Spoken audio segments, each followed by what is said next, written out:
That's what the oozes That's do. cool. That's creepy. Hi, guys. We're here. Please put in your points for the horror game challenge. I feel like I'm lying to myself every time I say that.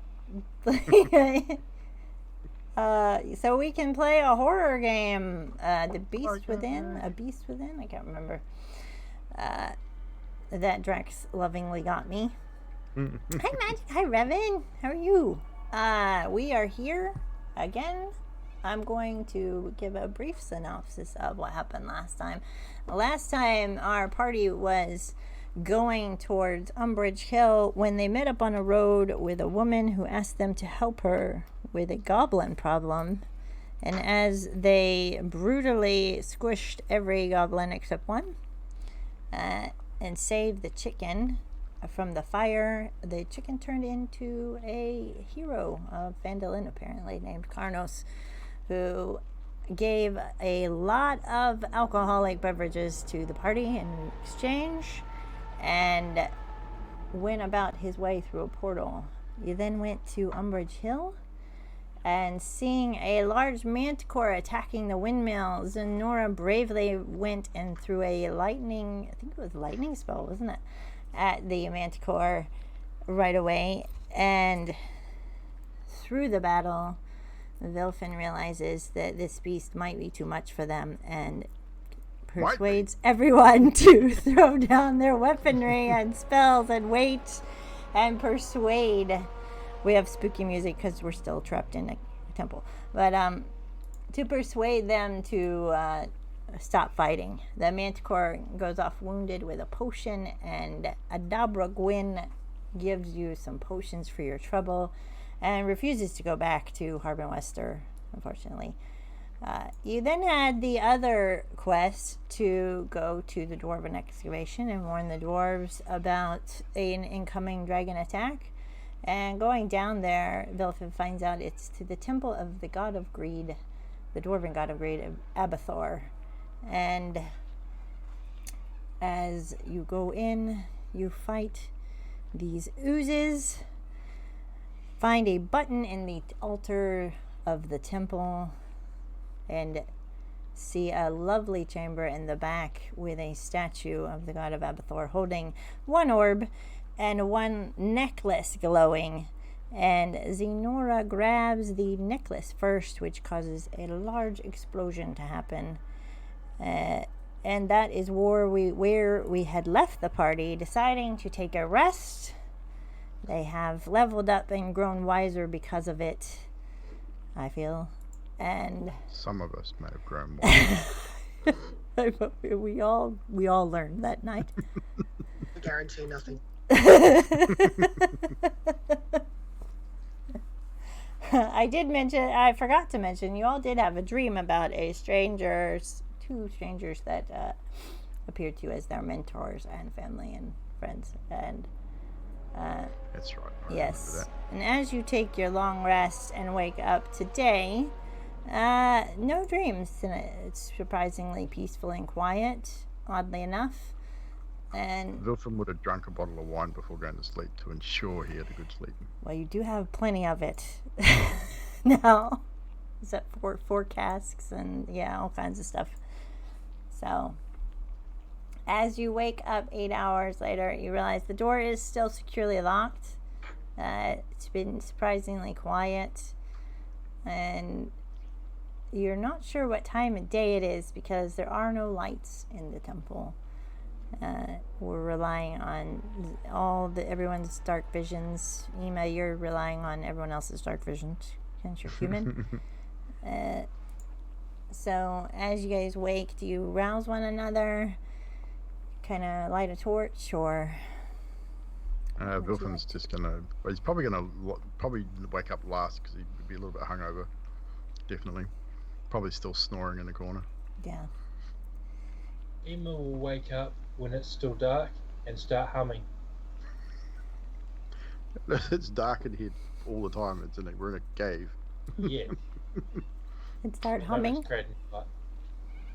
And somewhere he'll find himself a flower and start eating it. And So I you're don't know like how- you're feeling around and you see you feel a flower and Yeah. you start eating it. And are you humming a happy tune or a sad tune? Just humming in general. Okay. Is anyone waking to this humming? Waken to this humming? Wilfin will roll over, pick up the nearest piece of stone or debris, and just hoof it at freaking Ema. Tell him to shut the fuck up. There is plenty of debris. Zenora, you are muted, I think. I can see in the dark, so I'm pretty sure I'll be able to hit him too. Sonata puts just a light in her hand and goes, "What are you doing?" Am I on fire again? Oh my god. Oh my god, I'm okay. I'm okay. Brad, go back to For sleep. fuck's sake. Shut the fuck up. Trying to sleep. Brad, go back to sleep. Ima, what are you doing?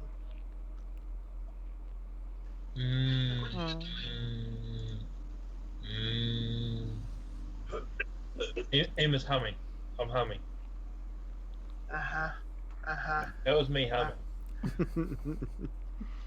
I'm going to How long does I'm going Ema to put out my continue humming? claws and go, "Shut up, or I claw you." Emma hums until he hears people talking. So you I hear, mean it. Ima, sleep.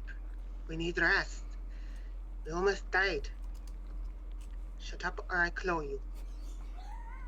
And then I'll extinguish the flame and pray that he's going to shut up.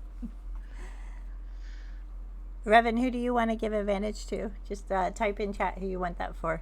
So one of you guys got a chance at advantage. So, hi, Clams. So, Ema, you stop when you hear her talking. So you stop humming. And Radalek, you're having a little PTSD from last night, I take it? And Bastion, are you awake? Do you wake up? That stone it's is not actually- going to wake up. It's actually Sebastian, and Sorry. no, I'm still asleep. Thanks for the raid, guys. Okay, so Sebastian's sleeping through all of this. Do you guys have rations if you want to eat? Since you have had your sleep, mark your rations off for the day. And someone's sending something. And as you hear, I'll wait till you guys want to get up, and if you want to explore the rest of the caves, the temple, you feel free to do so. Or Yeah, I'd you like can, to investigate the temple now that we're up. If Sebastian's awake, I'll ask him to, could you please light up your shield so I can have a look? Yeah, I can do that. That's easy. Yeah, I cast light on the shield again. just so I don't have to do it. So how long are we going to stay in here? This place gives me the willies. So I'm going to rummage around. Do I need to roll? We haven't explored the whole thing yet, so yeah, I'm Are you gonna. alright? Let's make it snappy then, yeah. So you guys all want to go together with Sonora and Sebastian then? I'm just wanting to see what everything that's blown up around in the area that we're actually in, if I can have a look. All right. You have a look around. I do believe all that you've found. I won't make you roll for this because you've got the keenest eyesight, and the necklace seems to be the only thing in the room. It seems to have been the primary sole focus for coming in there, as if it was meant to lure someone to the greed is good statue. So as far as this room, nothing. Okay. And then I'll follow Sebastian because he wants to have a look around and he's got the light. Okay. So obviously greed is not good. They lied. No, it's fire that's not good. No, fire's I good. totally agree. Fire good. No, Fire it's is not. good. Have you And seen my controlled beard? fire, not so much. It's a foot shorter than what it was before. It's not good. It's gonna take me months to grow this back. As you But I have like a beard grow oil at the place in town. Yeah, as you like Or maybe, feeling but, Vilfin, you know that feeling when hair melts, that horrible like. He's not happy. Yeah, it's like kind you of can all half. see he is grumpy. Like he's got his brows furrowed. You can see every now and again he reaches up and touches what's left of his beard, and he's not impressed. Yeah, you got like one long side and one. Yeah, it's not good. So if you guys start to follow out, we'll shorten the time. All you had left to do was search these side tunnels, since you did come around from over here. And you find about 50 gold and about 2 more gemstones, which would equal about 10 gold pieces each to mark down for your travels, for your packs. And do you start to gather your things and head out the door? So how many gemstones was it? That was 2? Just 2. 2, yeah. With about 10 gold pieces each. Gee, we didn't find a lot in here. Just 50 gold and 2 Not a gems. lot at all. No. These other dwarves are going to be a mite disappointed with what we've found. And the necklace, the greed is good dagger necklace. I will give them Oh, that. I mean, I don't want anything from this fucking place. As you guys start to walk out,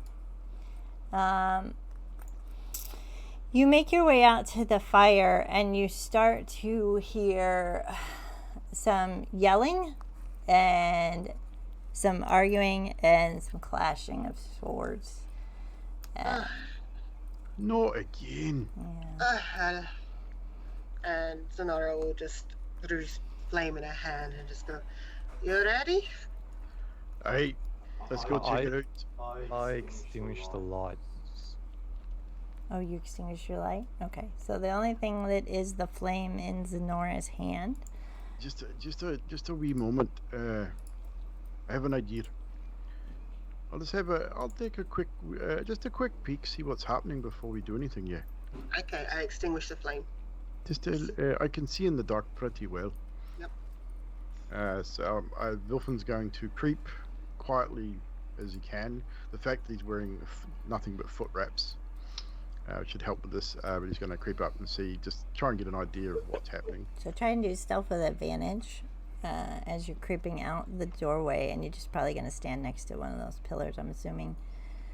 Try not to. First roll is a 19. That's good. All right.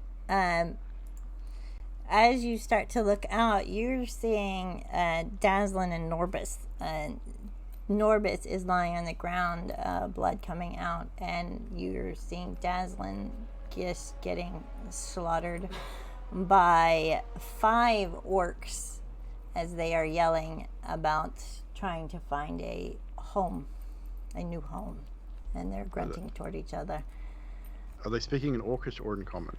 They were speaking in common to the dwarf Okay. as they slaughtered her, but the other grunts are coming in Orcish.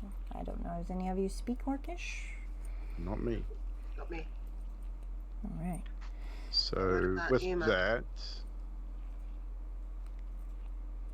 So you spotted 5. yeah. So with that, I'd just look back at the group. Who has dark vision in the group? Sebastian and Zenora. So I'd look back and just go. Wouldn't say anything. I'd hold up 5 fingers, and then tell them to come forward. Just to motion them forward, and I'd ready myself for a attack All right. So you're gonna or try a and get defense, the depending on what's happening. yeah. Sort of. So you're trying to get the one up on them by Yeah. kind of sneaking. All right. So Zenora sees that. Do the others pick up on his holding up 5 fingers? Yes. Emma, you might see him in the light of the entrance. So I know you can't see dark vision, but you might see So- Dolphin. Go ahead, Zenora. Is Ema or Radalek anywhere near me? That is up to Emma and Redneck. Where do you guys think you'd be? That counts as a perception roll? You got 22. 22 perception? I think you see him, yeah. Nice. Yeah, net 20. I don't know. Well, then I see. And Red Light got a 13. Red Light's kind of standing behind, like, yeah. He probably sees him holding up the 5 fingers, just doesn't know what it means. Yeah, that's what I'd say. That's what he would think. Not a clue what he's talking about. Like, why are you So, yeah. waving? Hi. Emo waves back. Alright. I'll have my claws out. Not anything else, just my claws. Do you still have your flame in your hand? No, I extinguished that Extinguish when it. he went and checked. Alright. And Sebastian, is your shield off, right? You said? Yeah, I turned my shield light off. So, these orcs are starting to congregate by the gate and are going to be looking out in speaking in Orcish. You do have opportunity on your side now. They have not spotted you or see you. Do you Are want they blocking our way out? Yeah, they are blocking the way out. You can wait for them to So- leave, or you can talk about what you want to do. As we group back, I'm assuming you guys are going to move forward to my position. Yeah, If they don't look like they're going to move, I'd move back to them anyway. So we sort of group up. Yeah, I moved up. Okay. Right. Just quietly. All right. There's 5 of them. I believe them to be orcs. Couldn't really see. It looked like 1 or 2 of them had swords. Not sure of the weapons of the others, but 5 of them, 4 of us. I think that's pretty good odds, don't you? Yeah, 5 of us. There's 5 of us, man. Your I was math's never not good your at strong math. suit. Yeah. No, I build things. I don't count them. So, do So we wanna better go odds in? for us then. Do we want to go in? A surprise attack, I believe, would be the best option here. Would you like me to go first? We should get ourselves into a good position. Radalak, you're a big man. If you put yourself in the front there, and when Zenora initiates the attack, you charge in there and smash them heads. Aye. Alright, so once everyone's in position, I'm gonna do. Ooh, I haven't decided which one I want to do now. I will set you up how you want. So if you're looking on the map over here, where do you guys want to be positioned? You still have cover where there's a line here. As long as I'm within Within 60 feet of them. Yeah, there's plenty of room. Yeah. So I'll put you somewhere where you're in line of sight, but they can't really see. Like, how about right about there, maybe? Yep. And Bilfin, where would you think you'd like to go? I'd try and get as close to that gate without being seen as possible. Okay, well, they're facing So probably away. Probably on the left-hand side, facing them. This side So over it'd be here. the bottom side of that map. Okay. So maybe by about. Ooh, it's. Yeah, you're pretty stealthy so far, so. I think.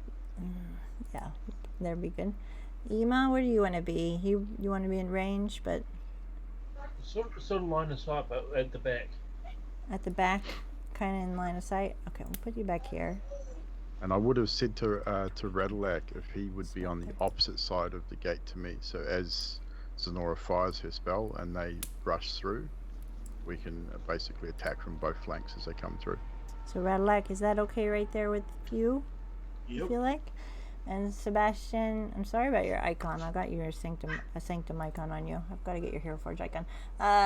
Where would you like to go? I might go next to Zenora. To Nora? Do you want to be like in the middle? It's kind of where they can see. Yeah. Yeah, well, just like Zenora just in front of me type deal. Okay. Now, as a gnome, wouldn't you be able to hide behind Zenora? You would. Oh, yeah, no, that's can- pretty much what I'd be doing. Yeah. Oh, so you want to be right behind her. Yeah, Okay. right behind her. How about that? Is that good? Joys of being a gnome. Yeah, you can get in people's spaces. I could hide right behind you. Well, the thing is, you do get your +5 cover for it though. For being That's a true. gnome. Okay. Good stuff. Now, this is a little bit confusing, but Sonora's going to cast Forked Lightning at second level, which means I think I can hit. Nice spell. Where am I? Which means I think I can hit 2 targets within 30 feet of each other. Now, I don't know whether I've got to roll for both targets or just one Yes, target. you do. I got to roll for both. That one's 30 away. So do you want to move up so you can hit them within 35? Yeah? I have to be 60 feet from them, but the 2 of them have to be within 30 feet of each other. There's 2 targets. Oh, yeah, that's fine. The 30 Yep. feet of the first target. Good. Yeah. Okay, so we're gonna do that. I don't want to talk to you right now. D&D time. And then we're gonna roll for initiative. So roll your damage on Natural 20. Nice. Nice. So All right. That- We do. that's So 4 max. times 6 plus. Jeez. So that's 22. 4 times 6 is math. Yeah. Math. So it's hard. max damage. 22. Yep. 26, 28, 30, 33 points of damage to the first one, Yeah. of lightning damage. And the second one is 17. to hit. 17. Yeah, that hits. And that is 15 points of lightning damage. Okay. Nice. And then I will get you guys initiative. So, Radalak, what'd you get for initiative? They're 14. definitely going to be turning around. Vilfin. 12. Ema. 15. Sebastian. 6, I believe it was. 6. And 6. Nora. 7. 7. Wow. All right. Well, the 2 at the front are dead. They fall down, start getting shaking and electrocuted, and they are dropping to the ground. These 3 quickly stop what they're saying and turn to you. And it is now Ema's turn right away. So what would you like to do? These guys are gone. I'm sticking them over here. You now have the 3 there. With your line of sight, you are 2, 3, 4. You're about 30 feet away. 35 feet. You might have to move forward. Depends what you want to do. So can I see them through the fence? Yes, you can. How far apart from each other are they? They are. This one is 5 feet. They're each 5 feet apart from one another. You have a straight Okay. line to the front one. As a bonus action, I'm going to use Hail of Thorns, Okay. Nice. and it's when you hit a ranged attack, create thorns, which damages all it Nice. Yeah, everyone damages within other 5 things feet. within 5 feet of it. Everyone within That's a 5 cool feet spell. of them. Cool. So you're gonna try and aim for the closest one, I guess, and then Yeah. see if they hit. I'm going to Okay. use my longbow All right. for an arrow. That's 22 to hit. That definitely hits. Nice. That's 6 points of damage. 6. And then what's your hail of thorns? And then Hail of Thorns. I don't know what I have to do with it. It'll be. I think it's for 2, d6, 2d8 from memory. Well, I know what that is. It's a 1d10 for piercing damage. Yep. They have to make a dex saving throw. Okay. Yeah. Let me make a dex saving throw for them. So all 3 of them have to make a dex saving throw. So roll your damage anyway, Jax, for it, Yep. because if they save, it's half damage. Yeah, 1. Oh no. Oh no! Well, I got a 10, one got an 11, and one got a 16. Good. 1 fails, and the other 2 succeed. And you get a damage each. 1 damage each. Your discretion on whether the ones that save get 0 damage with the 1 damage, or whether they will just take 1. Yeah. All right. And with that, it's Radalak's turn. Watch it. Is that it? Okay. Radalak, and then Vilfin's up. What would you like to do, Radalak?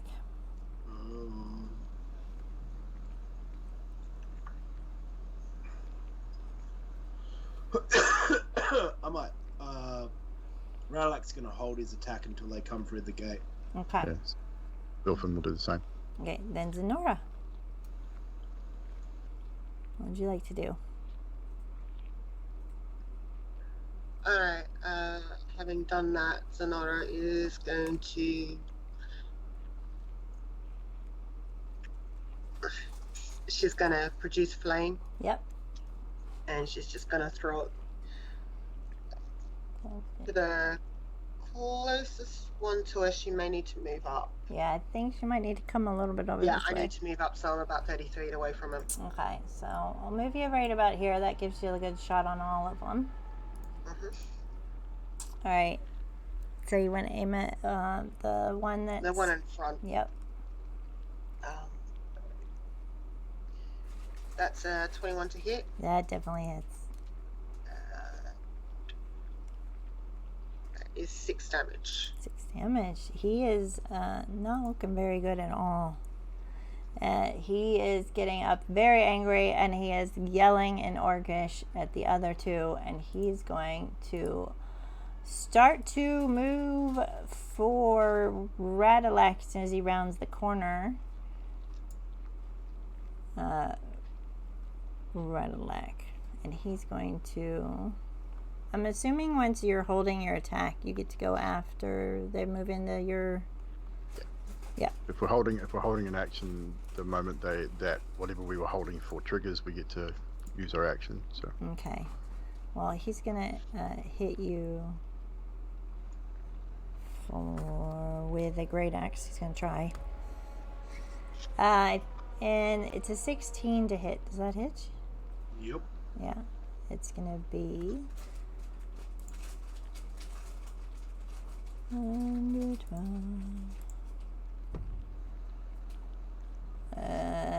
12, 14 damage.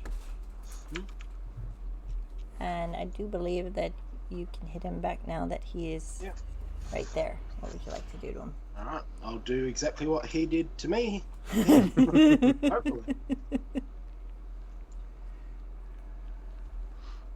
And simultaneously, Wilfin will fire a radiant bolt. Okay. 16 to hit. 16 to hit. Hits. 13 damage. Well, with 13, he definitely falls down into your axe and gets sliced through the midsection. Bad orc. That will teach him. Are you still firing at him, Vilfin, or are you I now? wasn't going to be firing at him because I'm assuming the other two were moving They're forward. they're going to be moving forward. Sebastian's up next, but yeah. So as the others move forward, the you're next gonna one through the gate's going to get a radiant bolt Okay, you're on gonna the do side that of the guy. head. So. All right. So Sebastian, you're up. So, how many are left? 2. And can I see them from where I am? Probably this corner's in your way. Zenora's moved up a little. 5, 10, 20. They're about 35 and 40 feet away from you. Do you want to move a little? Okay, so wait a minute. So, the one that's through the doorway, do I have a direct line to him? Not quite. You'd have to move right about there, 5 feet. Okay, Move well, the 5 I'll feet? move that Okay. 5 feet. Yep. Then and then cast Firebolt at that bloke, Nice. and probably miss with an 11. Yeah, that misses and shoots straight past right there. Do you have a bonus action? Anything? Actually, I do, but it's a spell, so don't worry about it. Yeah. Do you want to move forward, or are you good? No, I'll just say where I am. Alright. As this orc starts coming into view, as soon as he gets up towards Radalac, you're gonna hit Wilson and roll to hit. I think that'll miss. Oh, yeah. But I'm going to use one of my advantages that I have. There you go. And with a 12. That still misses. Damn it! Oh. So it fizzles. Yeah. As he's moving, it kind of just dodges. He's going to go up, hit Radalac with his great axe. And miss terribly. Because the bolt that he just saw kind of distracted him. And this one is going to also move up towards Vilfin, seeing the bolt go by. And attempt with a 2, he's not going to do Bring it anything. on, Yeah, baby. with a Bring it 2, on. you're just too short. He like aggressively swings right above your head. Ah, too short for you. I'm not short. Ema, you're up now. It's Radalac next. What would you like to do? You got one straight ahead. I'm just going to go for the longbow again, All right. just without the thorns. Okay. That's 13 to hit. 13 hits. That's 8 damage. 8 damage. All right. He is getting an arrow to the shoulder. He isn't looking so good anymore. He's kind of leaning over. Radalac, what would you like to do? I'm assuming you don't want to move or anything, Drax? I'll stay at the back, thanks. Radalac, what would you like to do? So Radalac is going to move, so he's within 5 feet of both orcs. So I'm going to step in front of Zenora. Okay. What about there?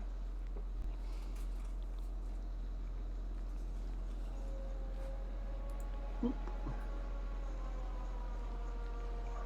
scooch this up so you guys can see. And I'm going to take a great axe attack at the one that's in front of the doorway.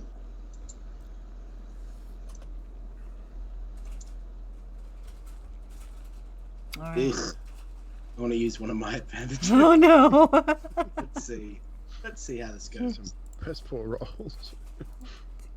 14. 14 hits. Okay. It's 13 damage. 13 is definitely enough to take this orc down. And leaving only one orc. I'm assuming you're hitting this one lower one, right? Or are you hitting both? It hits both? No, just the one that's near the door. Okay, yeah. Yeah, closest to the door. Leaving one left. Vilfin, you're up. What would you like to do? So seeing the radiant bolt kind of didn't work the way he wanted it, he's going to retrieve his staff, split it into 2, and attack. And first strike is going to go for the. He's going to scoot around behind that orc. So Okay, yep. pretty much putting himself between the orc, between him and Radalac. Yep. And he's going to attack him in the knees. First attack misses. I'm going to use. I got another advantage, so I'll use that first. 13. 13 hits, yep. Whew. So the first attack is a 6 bludgeoning damage with a strike to the knee, and the offhand attack will strike to the back of the head with a 13 as well. Yep. With a 9 bludgeoning damage to the base of the skull. You needed 8, so as you're hitting him in the skull, he just falls down to his knees, looks at you, and then keels over. And poor Dazzlin and Norbis are laying there, unfortunately not breathing anymore. You guys are out of initiative. Vilfin would probably hit him a couple more times in the head, just for good measure. Really Dirty fucking orc! I guess dragons were the least of their problems. Hey, Well done, Nodalak. That was impressive. You too. You made a sticky mess of those two. You're muted. Sonora, you're muted. Laura would go up and make sure that they were okay, see if there was any way that she could do anything for them, because so she'll go up to one of them, does a check, make sure. Are they dead? No. I'm pretty sure they're dead. Yeah, you do a check. Medicine check. You can do a medicine check if you like. See what you see. 5. Yeah. Oh, excellent. Dirty 20. You got a dirty 20. Now I get the good roll. Wilfred would probably just, as Sebastian is checking them, he'd probably lean over and whisper to him, "At least now we don't have to pee." As you are I'm checking also doing that, I'm Sebastian, checking their pockets. you're checking their pockets. You're not checking to see if they're alive. Oh no, check to see if they're alive, and work out that they're dead, and check their Well, pockets. actually, Daslin whispers in your ear as she does her last breath, "Talos," and fades off. What was that? What did she say? I didn't quite hear it. Telos? Telos? Talos. Tattles? For Ross? Would Wilfin have any understanding of the word Talos? Religion, if you guys want to know. I think it's a religion of over 13. I got 17. Very good. I got 19. 20. Dirty 20. Nice. All of you know definitely who Talos is, especially Zenora. He is the evil god of storms. Not too friendly. Yep. Storms and chaos, and you're not really sure what orcs or dwarves or anything like that have to do with Talos, but I was just going to say to Sebastian, she don't follow Talos. It makes no sense. Maybe the orcs do? I suppose it's possible. Should we check their stuff to see if Maybe. they have any personal effects? Make sure we don't need to let someone know that they're gone. It could also be that they had a son named Talos. Why would they would never name their son after a god like that? You're mad. The waters are not that stupid, boy. investigation if you're looking through their pockets or anything. Or the orcs. I saw that look. Investigation for the looting of bodies, 16. Investigation for personal effects, 14. Wilfin will not touch the dead. Yeah. All right. Alright. You'd find about 20 gold amongst the dwarves. There's still a whole keg of booze. They had a lot of ale and some casks on them. 20 gold's all they had, though. They're just miners. While they're looting the bodies, Wilfin is sitting drinking. So, there's no personal effects or any letters or anything like that that they want? Not really, no. They were just here for a job, but they didn't really take too much with them, unfortunately. So Bastion will put all the money together, all the gold together, and then split it up and give everyone 24 gold pieces each. 24 gold. Wilfin will refuse. Even out of the 50? He will refuse to take anything from this place. Okay. Oh, So I'm okay. You hang on to that. It's fine. I want nothing to do with this place. I give the 24 to someone else. I'm gonna check the squishy orcs. Perhaps you should have the 24. One thing since you Wilfin had does a do, medical. though, as he sits and sips on a tankard of the ale from the keg, he raises the hand or the tankard towards the two fallen dwarves, and just simply says, "Rock, anvil, and hammer, return to home." and Zonora, one of the few times she actually drinks, will actually come up and take a sip, only a sip, to celebrate with Bilfin. Right.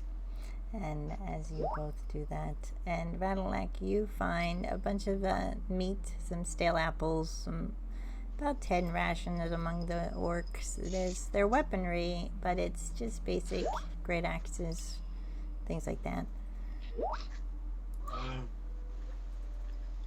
Vilfin's gonna walk up after doing that. He's gonna walk up and take one of those great axes and just swing it over his back. All right.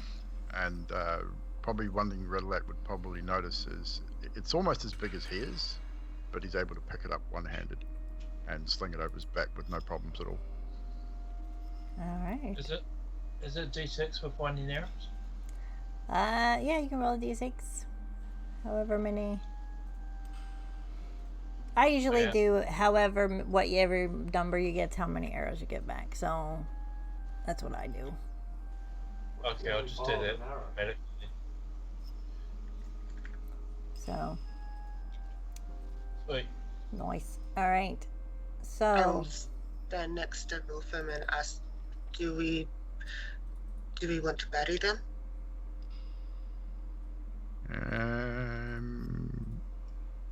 No here. Do we want to carry them off? I can carry them. If we can we take them outside at least? We'll That's not what I bury was- them here. Okay, so I will pick up one of the dwarfs and start carrying one of them out. I'll pick up the other one. Thank you. Appreciate. I think we should stack all the orcs and just burn them. I'll tell you what, you stack them all together, I'll burn them. Okay? On second thought, a funeral pyre for these two fine dwarfs would be a fitting send-off, I think. Mm-hmm. If we could do that on the outside of Yes. this temple, away from here. Yep. I'm still going to burn the orcs if you pile them Yeah. up together. Yeah, while you guys are taking towards that, Bilfin will probably drag the orcs into a pile and put, probably pour some, as much as he really hates it, he would use the wine as an accelerant that he, what's left in the bottle that he drank the night before. all right. And I'll place one of the dwarfs down on the ground outside the temple, walk back in, and say, off you go, and I'll cast Produce Flame and throw the ball to set it alight. As these dwarfs are placed and the fire burns bright across them, does anyone have any final words besides what was said in toast, or do you just stand and respectfully watch? Just for out of question, you know we had mushroom oil that you could have used for burning them rather than the wine that we got from the thingy. Do you want to speak up right before he pours it? You can. No, wait till after wait. I would have done it before they, well, because if Emma was there, I would have already just started doing it, and then I would have just face bumped. Ugh. I forgot about that. That's all right. So we'll do the, so wherever Bilfin wants to build pyres, and we'll put the dwarves on the pyre, and then we'll use the mushroom oil around the bottom of it, and then and you can use my mushroom oil. Yeah, Bilfin would probably first I find small twigs and branches to start building it, and then actually cut a couple of trees down. All right. So that's gonna take you just some small time. trees. Yeah. Yep. So it takes why you I a got the couple bit axe. of time. The day's going by. Since you did sleep during the night, you make your pyre. I'm assuming you also set light the orcs in a pile Yeah, and that's be thing, and they get a good send off. If you do have your map of Phandalin that was given to you, and you do know that there is a miners' exchange in the town that you could possibly report what's happened to them. Did they have any personal effects on them? No, they did No, not. I didn't find any. I looked. That's what I was. What weapons did they have? They had their picks. They had a basic. One had a short sword, and one had a hand crossbow. That Okay, I would take those to the miners' camp because that's probably what they would use to identify them. Yeah. Dwarves are very particular about their weapons in general.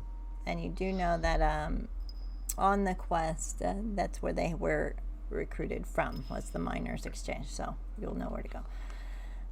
So as you guys do that, it's about noonish when all this has been alight and going on. It's up to you guys what you want to do. You've completed both quests, so should we head to the miners' exchange and inform them of the untimely demise of this poor dwarf? Yes, I didn't see any personal effects to perhaps say they had a next of kin, so this might be the best thing. We have their weapons. Generally, most dwarves are defined by the weapon they choose. This would probably identify. I mean, we knew their names, and we can give their names and hand over the weapons that would be handed down to their kin. Okay, let's go there. Anyone else want to say yes or no? Yes. Yeah. all right. As you go back from the Dwarven Exchange, I'm trying to see how far away that would be. But it's about 20 miles back to Phandalin. So you are getting there a little bit at dusk by the time you arrive back. The road's pretty clear. You're mostly walking through the grassland and the meadows from where you're going to get to the shortest route. Yeah, you're gonna arrive in Phandalin in about 6 of the evening. I'd say at most, maybe 7. Do you want to go straight to the miners' exchange and see if they're still open, or do you want to head to? We'd definitely go there to see if it's open. We'd probably imagine it's not at this hour, but never know. Most likely not. It looks a little bit dark. I'll show you the map of the town real quick. It looks a bit dark. You know that they're going to be open every single day. So it's up to you. You know, you've still got the Stonehill Inn open. Everything else seems to be shutting for the night. Perhaps we go to the inn and let's not bother them tonight. I don't think you really. I really want to knock on his door again. Just even if we don't say anything, just knock on his door, please. It'd be so much fun. Okay then. I really don't like this man. I tell you, I really don't like him. We got to get new jobs anyway, so. That's always some more gold. And I so want to give him an advantage so he actually doesn't turn to 20 again. So you guys are heading to Harbin Wester's house, I take it? Yep. It's at 7 at night. This time, Dolphin doesn't give Redlac a chance to knock on the door. He takes a battle axe to the door. Oh, God. Oh, God. Do you want to make a strength? I'm kidding. It's gonna like, you want to make a strength check, see how far it goes in. No, I wouldn't. Yeah, it's spiked. Yeah. Waste a battle axe shot on that. And it's also, you know, metal strapped and spiked. Yeah, so he's added some stuff. Is there anything added to the door knocker now?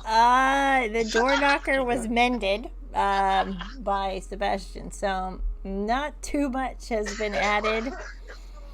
Not at this hour. If you go in the daytime, something might be different, but not right now. Who's knocking this time?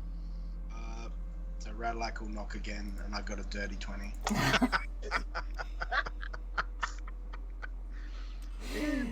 This is terrible. So this bangs into the door very loudly. You hear a little crack, like you don't see anything, but you might have banged it a little bit too hard, and You're getting really good at that. Yeah. You see a light come on. brief scuffling. It sounds like a belt buckle getting put on really quickly, and coming to the door, like rubbing. I don't know why you're putting pants on. You never open your fucking door anyway. How do you know I'm putting pants on? Never mind. What? If you're a dragon, well, I know who you are. Never mind. I suppose. I'm a freezing dragon. I'm here to burn your house down. He slowly opens the thing. He's like, well, I'm pretty sure for a dragon since I can't see you. So, what, That's sick. Orcs are dead, but they were warned. what happened? Orcs. That's a shame. And we warned them about the dragon before the orcs. But the orcs are dead too, by the way. So, I had a shocking experience and, you know, they were a bit squished. That kind of stuff. well, I guess I gotta pay you. So, what was it I said I was gonna give you? He's kind of 100 looking. gold, I believe it was. 100 gold. And he's. I've got to find my quest really quick because I think that's bullshit. But. Come on. We rolled a deception. Go roll deception because we all can see here. Natural 20. You know what? I don't have my glasses. It's late. Just finished. Why don't you show it was 100 gold? Fine. Well, it was 2 jobs. Through the till, you get like 1, 2, 3. We're gonna be here all fucking night. How much do you want to drink? Get 5, Gonna need it after this. 8, 9. You can come back. He'd probably be done. I'm so tempted to chop his fucking hand off. It might cost you some money. But, yeah. So you can either wait or you can, We'll wait. Zanara is going to do, fuck it. Zanara's going to do intimidating roar okay. to make him hurry up. All right. What does that do for me? What do I have to...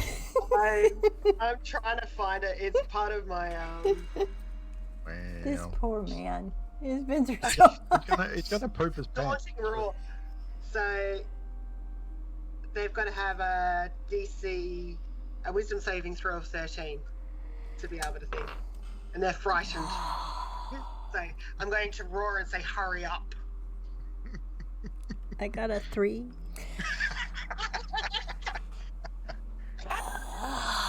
He grabs his chest and you think he's about to kill over of a heart attack, and he slowly throws the gold pouch at you. You have 120 gold in there. It's up to you if you want to return the 20 or not, but it's spilling out of the till and onto the ground as you hear this thump, and he We're not gonna stop to count it. We're just gonna pick it up. yeah, he just falls over, faints. So Hope you put on the brown pants.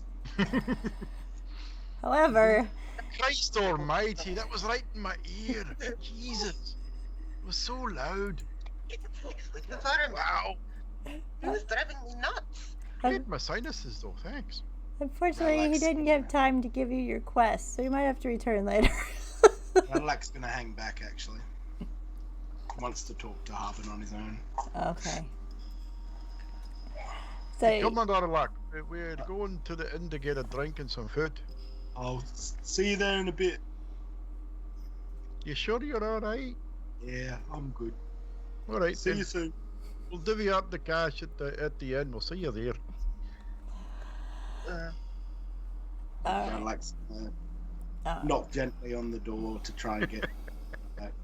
About 2 minutes go by, and you hear this. He's rubbing his head and shuffling, climbing to get up on the door to pick himself up. And he's like, Mr. Harbin, sir, I'm real sorry about the door. How much does it cost to repair the door? And he's talking a bit differently than he usually does. "Yeah, it's You know what? I didn't like the spikes anyways. I've got a man hired in the morning that's gonna just stand by the door, so kind of like a bouncer. It'll be fine. All right, I'll try to be a little bit more gentle next time. I'm really sorry. I appreciate that. Thank you for that. All right. Bye now. Oh, hey, wait. Here, I was gonna post these on the board, but take these 3 slips, and he hands you 3 slips of paper. You guys can complete them when you complete them. All right. Thank you. Good night. And he's just slowly slides, and he's like, ugh, groaning off to his rooms. Do you follow to the Stone Hill Inn after? And I'll catch up with everyone else. Yeah. So 24 gold pieces each out of that 120. I figure we'd probably be having food and all that kind of stuff. So. Yeah. So Toblin greets you. Yeah, go ahead. And I'm gonna sit down and go, I'm sorry, it was just driving me nuts. The one after the other. Yeah, I can't hear you. Hang on a minute, let me switch sides. And Biffin will get up and sit on the opposite side of Zenora so he can hear her, because his other ear's ringing still from how loud the roar was. I'm sorry, I didn't mean to make it so it hurt, but he was driving me nuts. You and me fucking both. Christ. I couldn't take it anymore. I mean, I'm a reasonably religious man, but that was driving me fucking bonkers. I don't use it very often. I've only used it really once before, so I didn't know if I could do it. But it was driving me nuts. That's becoming handy in the future. Yeah, sometimes it works, sometimes it doesn't. I even peed a little, to be honest. Terrible. It's not something that I use very often. Just Did wonder what that smell was. I'm sorry. I'm really sorry. I probably need a bath. It's been a couple of days. Innkeep, excuse me. Toblin's like, he's bringing some more mead, but he's like, you got, and he's motioning like this to your beard. Don't even point it out. You know, for 5 silver, we can cut it. I will. We could trim it. No. Don't cut. You're going to do what now? We could trim that one end, make it. No. And Wilfin just sort of rocks back on his chair, reaches back, grabs the axe, and slams it down on the table. Over my dead body. Okay, crooked beard for Even you. I know that was a bad idea. To each his Nick, own. I'm looking for a bathhouse. Oh. I can fix this. As he looks at Sonora, by myself, thank you. I was going to suggest, I have a herbal kit. I thought I might mix up and see if I could make something to make it so it's not so waxy, and perhaps promote growth. Maybe a wash would be enough. I'll have to re-tie it up, make it look a little different, but I'm sure I'll manage. Well, we can. And No cat, no cutting it. I go to put my hands on his face. Can I pet? And slaps your hand as you even reaching out towards that. I don't think so. Well, we can order wash basins brought to your room. We can do that for you if you want, and get you some wash basins. I think a bath would be more appropriate. I'm a wee bit stinky. I think we all are. We've had a pretty rough day. Well, We have a big tub with cold water. I could heat it up. yeah, we do have one room with the bath. Yeah, we refill it each time, so you can use that one as a little bath kind of a room. You should call it like a bathroom. I'll heat it up so you can have a nice warm bath and all that kind of stuff. Hey, all right. I'll go get it ready, and he leaves. As long as you promise not to look. Look. Well, you're going to be heating the bath. I'm going to be in it, so I don't want you looking. Sus! I've got that many brothers, I've seen it all. Well, you've never seen a dwarf, lass. Hung like a horse we are. I'll take your word for it. You know that spiked your interest, right? So yeah. So before What? while this He just raises an eyebrow and then gives you a sly wink. So before I go to heat up the bath water so it's nice and warm for everybody, I'm going to grab my herbalism kit and put some nice calming herbs that I found on the side of the road. Sebastian telling me that he found peppermint last time. I'd been picking up stuff as I went along to see what I could find, because I hadn't been doing that before. And I mix up this paste, and it's got a lavender and aloe vera type kind of situation, so it's nice smelling and calming and all that kind of stuff.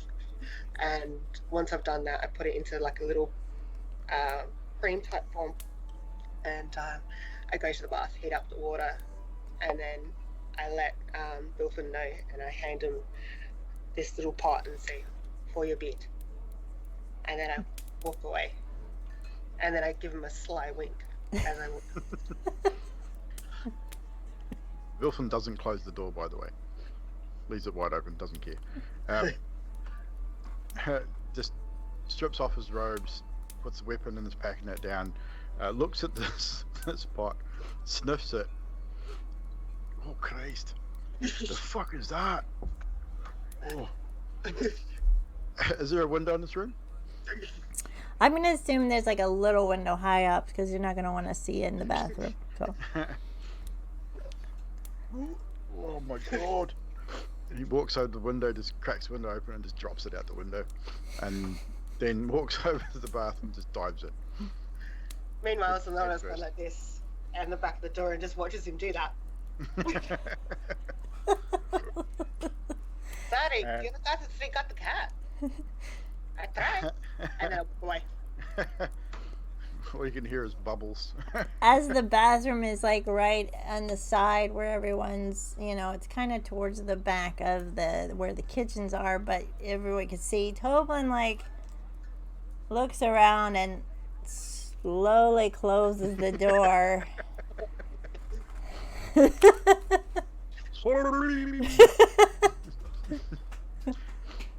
But while bathing, cleaning himself up, Wilfin will take out the braids that's already in his beard and rebraid it into a single braid to essentially hide the damage that's been done, and it just basically makes it look more presentable. All right. Is anyone else? Go ahead. I would probably do the same if Radalek wanted a bath. I'd probably have the same kind of mixture for him, and I will offer it to both Emma and Sebastian if they want it. That's a good point. Do any of you guys want a bath as well? Emma will take the pouch of herbs and eat it. It's a cream at this stage. Just so that you know. There's one tossed out the back too if you want to go look for it. Pate form. Spread it on your bread, you're good. And Emma will be naked before you even leave the room. Well, I was just teasing Wilfin, but okay. Whatever. She's not fussed by it at all. You take it. She's seen brothers, all that. Oh, Radalek and Sebastian, you want to wash up or? Yeah, I'd wash up. All right. Yeah, I'd like to. Not at the same time. Yeah, so you take your turns. I imagine The funny thing is Wilfin definitely had a bath, so he smells better, but his robes are fucking filthy. Oh, God. And they probably stink just about as worse than what he did, so he probably doesn't smell any better. Yeah. Emma probably won't either, because he probably looks just as dirty as when he got into it. But the thing is, like, the robes are still singed and blackened from the fireball as well. And once everyone else has gone in, Sonora will go in and she'll close the door, put a chair under the door, and she'll use the pot that she made for herself. She'll get her clothes and she'll wash them in there first, and then she'll clean herself as she gets out. Oh, perfect. Grim. Oh, no. Oh, Grim. I want to show this really quick. I can't show it very long, but yeah. But yeah, she'll wash her clothes and all her leathers and make sure they're nice and polished and everything like that, and then she'll wash herself, making the water even hotter than what she would have made it for the others, because she wouldn't want to burn them by accident. Yeah. And she'll make sure everything's nice and clean and polished, her weaponry, everything. So Zenora walks out smelling wonderful and fresh and clean, and she probably sees all these guys in their old robes. I don't know what she'd think when she sees that, but yeah. So you guys have your baths, you have your dinner, mark off 5. Did Redlac use the pot of herbs and stuff in his bath? Yes, did you? And Sebastian. Yeah. Redlac would have used them. Wilfin probably at this point had a couple of drinks, sitting next to Redlac, and as he comes back from his bath, sort of, oh God, you smell like a bard. Peppermint chamomile. you know them fellas that do the singing and the stuff, Ponzi folk. With puffy hair and the eye makeup and they smell like that. That's horrible. I don't know why you bothered having a bath. You smell exactly the same. I know, it's great. Smells a little bit. No dragon's gonna smell me coming. Smell like every other animal in the forest. Every dragon will smell you coming. They smell you fine, cloudy folk first. Yeah. That is a good point. I need to Smell like a patch of petunias. roll. I don't want you guys to see that. You don't see it. I don't see a thing.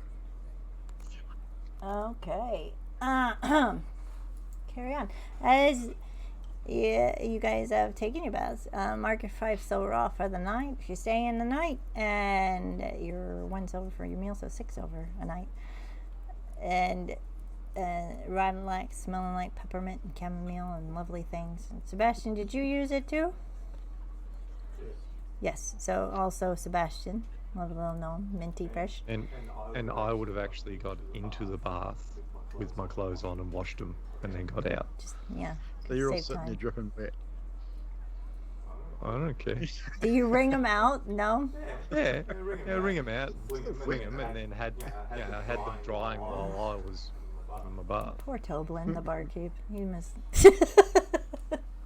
All right. Ema and Redlag, do you guys choose to sleep outside tonight, or are you sleeping in rooms? Ema will take his stuff and put it in his room and then go and sleep outside. When he gets outside, he's going to find that pouch that somebody chucked out the window and eat that as well. And then he's going to go to sleep under a tree. You are winning at life, Ema. Good job. Redlag, what are you going to do? Redlac, feeling sort of civilized after his bath, he's gonna try and sleep in the bed. I don't know how that'll go, but he's gonna try. He feels like civilized folk. He's gonna give it a crack. And you all would probably see Ema leave out the door. Ema, you're sleeping outside again. I just love the feel of grass on my skin when I'm sleeping. You sure are a strange man. But alright, hope no dragons come out in the middle of the night and singe your ass while you're sleeping. I just hope they don't knock on my door.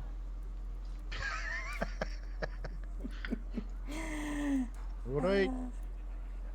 Hey, Sebastian, I was wondering, how does that contraption of yours work, pointing at your range? Range? Oh, yeah. You turn this thing and the teeth go together, and you turn it the other way and they go apart. They just... What do you use it for other than beating people to death with it? to tighten things. It's really good to hold, pipes with. Hey, I can see that. Very interesting. And this shield thing you have. That's very cool. I'm trying to make a blade shield, a retractable blade. It's not working out yet. Fine craftsmanship. I've always admired the gnomes in the way that they can construct these contraptions. I know a little bit about steel and stuff myself. And he then reaches under his beard and takes off over his head and shows Sebastian the symbol of Lathander, which he made himself. This is my forte, though. I'm a bit of a jewel crafter. Can make all sorts of fine jewelry, and you can see it's a very finely crafted circular medallion about the size of a $2 coin, and looks like it's got a symbol of a rising sun set in the center. So it's all not like it's solid. It's all sort of hollow. The spokes of the sun, and it's just got that shape. And it's made out of bronze. Yeah, it's not bad work. I mined the bronze myself as well. And then smelted it and did all the other cool stuff. Of course, yeah. Spin the blood. I mean, miner's life for me. I got a little bored of it after a while and decided to go travelling, but it's still in the blood. Yeah, no, we don't. I don't mind. Just make Where stuff. do you get your metal from if you don't mine it yourself? Do you buy it? Do you find it? Yeah, we just get it in. It just shows up. But I don't know where. Yeah. It's easier, we make stuff for people and they bring us stuff to make stuff for people. Hey, well, fair trade then. Nice. It works. Well, if I come across any fine metals that I think you might be interested in, I'll let you know. Yeah, that'd be good. I might be able to make something out of it. Cool. Okay, and Sonora is going to go outside to where Ema is near the tree, and she's going to sit down and go, "You prefer sleeping outside?" I do. Be comfortable. What makes inside so uncomfortable for you? I'm not used to sleeping inside. To be fair, I slept mainly in tents and caves for a lot of my life. I kind of like the feel of beds. It's nice and soft. But I can understand. You feel safe out here. Yeah. As safe as I can be. I mean, I'm inside of town, sort of, so... when I was with my family, I could just... I never felt not safe when I was sleeping outside. Nice to have that. So, do your family... were they supportive? Yeah. They were great people. Well, they're great anyway. I wish I could go back with them, but for whatever reason I can't. Sounds troubling. I tell you what, one day we will talk about this, and I should probably let you rest and get to bed. Just don't be offended. Sonora gets her paws out and goes up to the tree that he's under and just scratches him to sharpen her claws. Because she's been feeling the itch to have that done and she's been resisting. And she'll just do that. And then she pulls him back in and goes, "You sleep well, Emma. Thank you." Emma smiles, but still looks a bit intimidating by you scratching the tree. Just a tad, like. Okay. I tried not to. I needed to do it, and I didn't want him to be alone. Yes, And as she walks away, you look at the trunk with her scratches in there, and then you look up and there's some lovely leaves just right at a branch out of your reach, kind of looking at with your own thoughts. And does anyone else have anything they want to do before a rest, which you can take? So mark off your long rest. Now would probably be a good opportune time while we're at the inn to take a brief little break, since we're almost halfway, and mark your rests off. And then we'll get back. We will see what happens in the morning when Redelac shows his piece of paper. Coffee time! So you guys have your rests, and nothing of note happens in your dreams or anything like that. So 2 nights of calm. When you wake up, I'm assuming, Ima, you'll go in for breakfast. And everyone's going to get breakfast. Emma will stay outside. You're going to stay outside and graze a bit? Yeah, Vilfin would probably see Emma outside sleeping or grazing when he goes out for his morning ritual. Yeah. And are you going to say anything to him after your ritual's over, or do you just walk away? No, I'll just leave him to it. Seems like it's his thing. Yeah. Weird, but still his thing.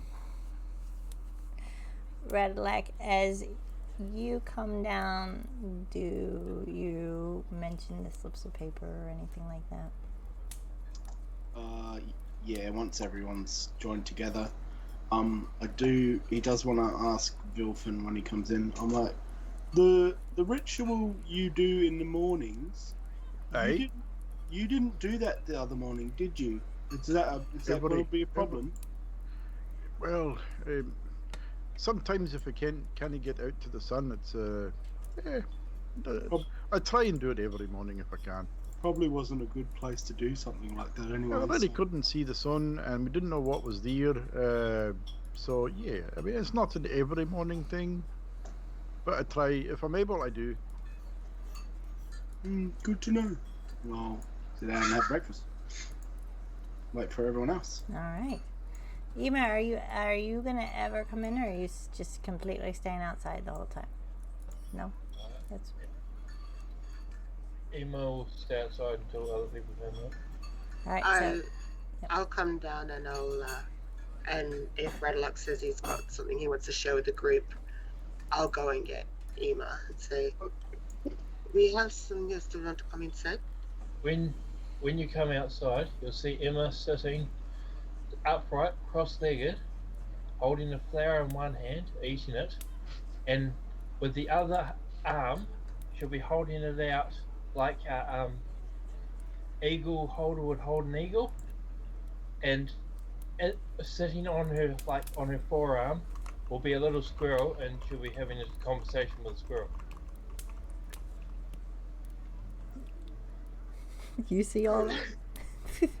Yes, I would see all that. I wouldn't find it unusual because I know that droids can talk to animals, so, and same with rangers. So I don't find it unusual. But I'm like, Emma, once you finish talking to your friend, we've got to go inside. Redelac has some news for us. Oh, okay. Take Sorry. your time. I'll wait till I can go in now and you come in. I was just comforting this little guy because apparently a llama yelled at him. A what? A A llama? yelled at him.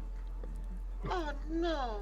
And I'll go up and say, you okay? And I know that he's not going to answer, but I'm like, trying to be very kind and not threatening.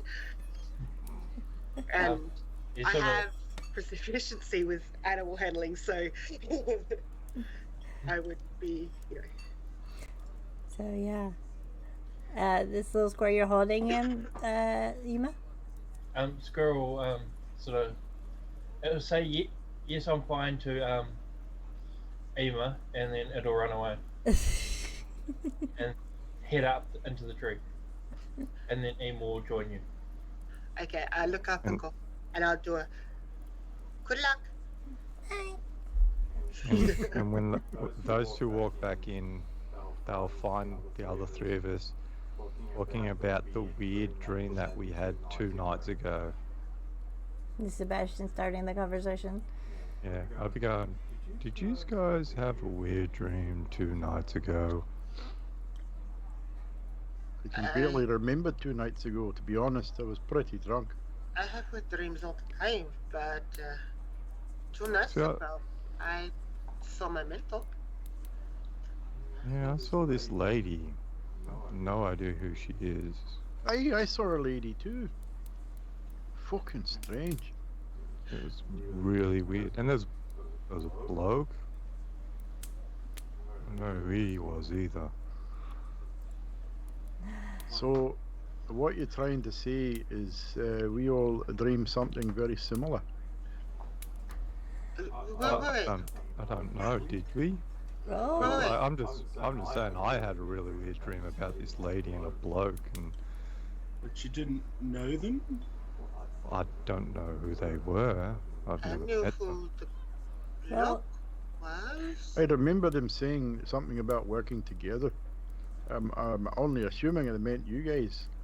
I mean, that's what we're doing. Like that too.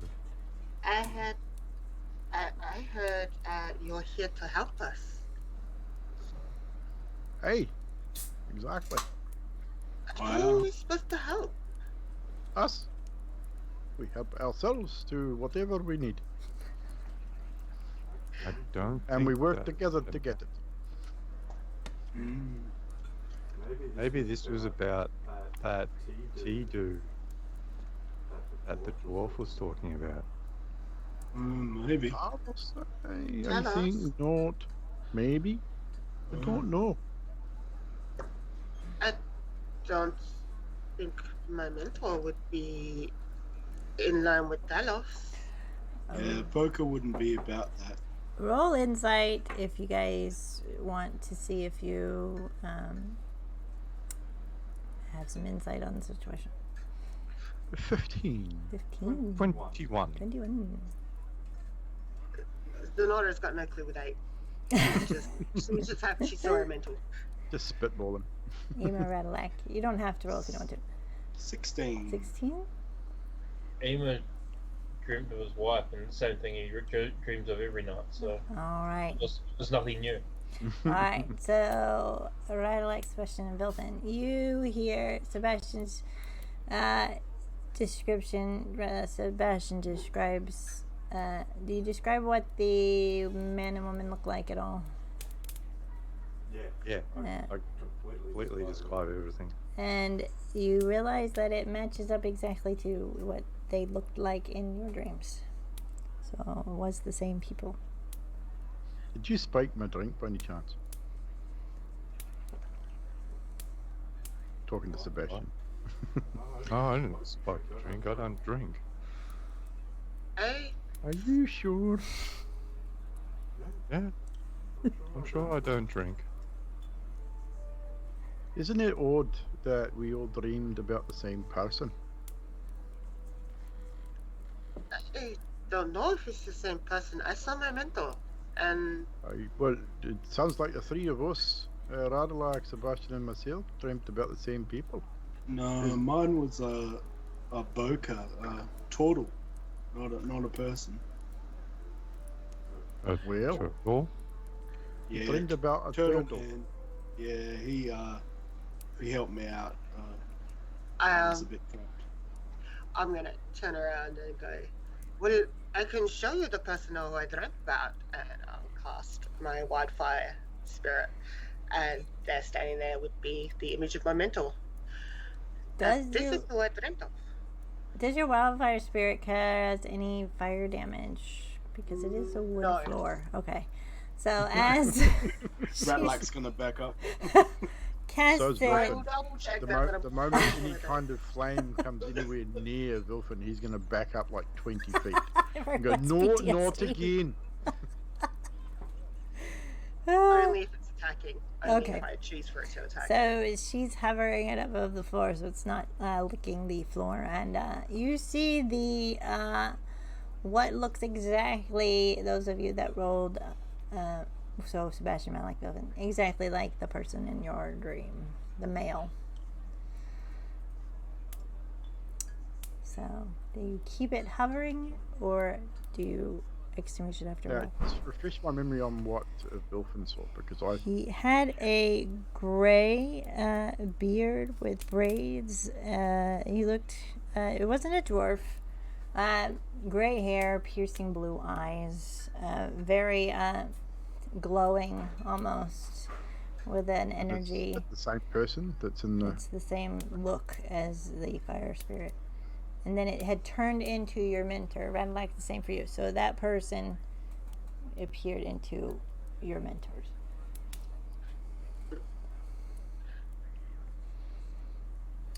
I'm still keeping it just hovering there because it won't move unless I tell it to. Mm. So, Hey, that's what I saw.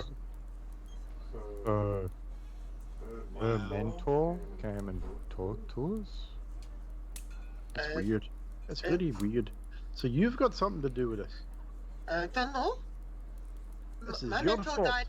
My mentor died 4.5, nearly 5 years ago.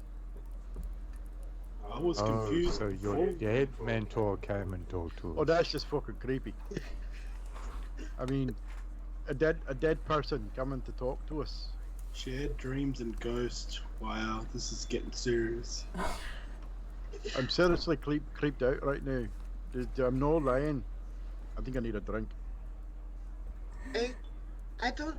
You And just I'll. need an excuse to drink. No, I don't. It's 9 a.m. I'm It's going 5 to. o'clock somewhere, honestly. I'm going to have my fire spirit go back, and just retreat it.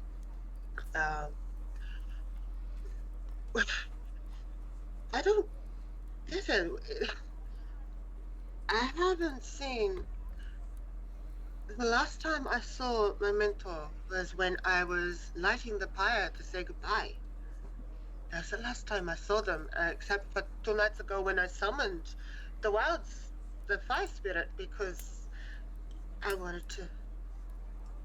Anyway, I wanted to meet them, and I just wanted to know, that I dreamt. Saying you summoned your fire spirit in the same evening that we all had the same dream about the same person.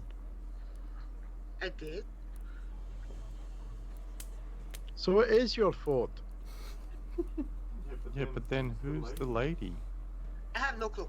No clue who the lady is. No. Aye. Also, with that insight, you guys do remember the voices of the female match, the voice you heard when you came in. Which I wouldn't know because I Which wasn't you there. wouldn't know. No.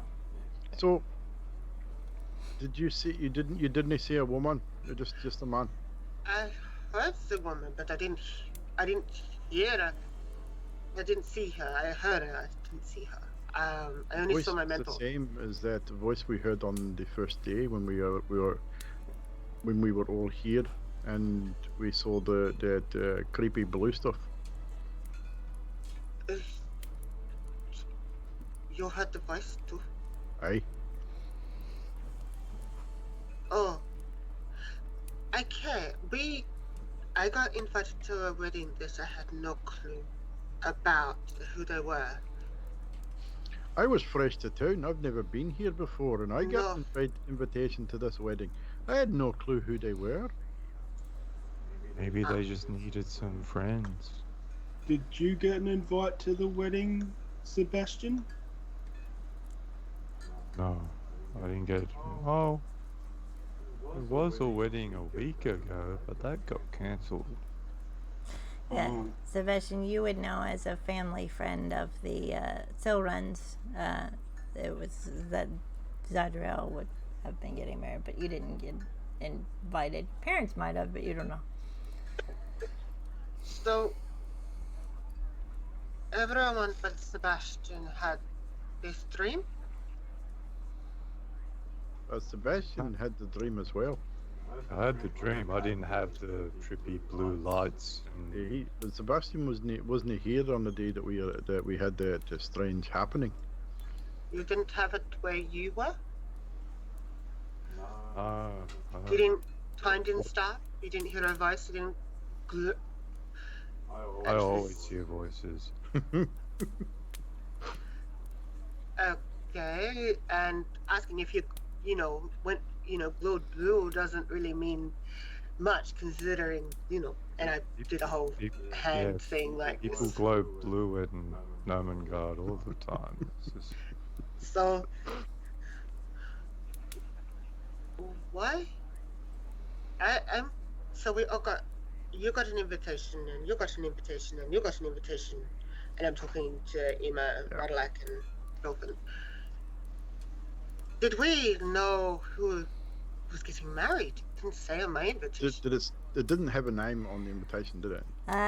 It did have a name. Falcon, I forgot his last name, and Zadriel Silrun were getting married. We didn't know who they are. That's but, right, Yeah. But we then heard the name Falcon later on, didn't we? Yeah, we did. If you want to roll an insight to beat a 15 or above to see if you recall and it hits your memory that, hey, Sue Barthen talked about that. It's up to you.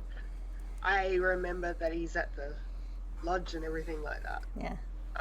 Because I actually... Dolphin struggles through sort of thinking, I'm sure I've heard that name before. I'm going to use one of my advantages because I actually know that. So let me just mark one of my advantages off. Okay, and again. Alright. It's still not good. So what do I need to do?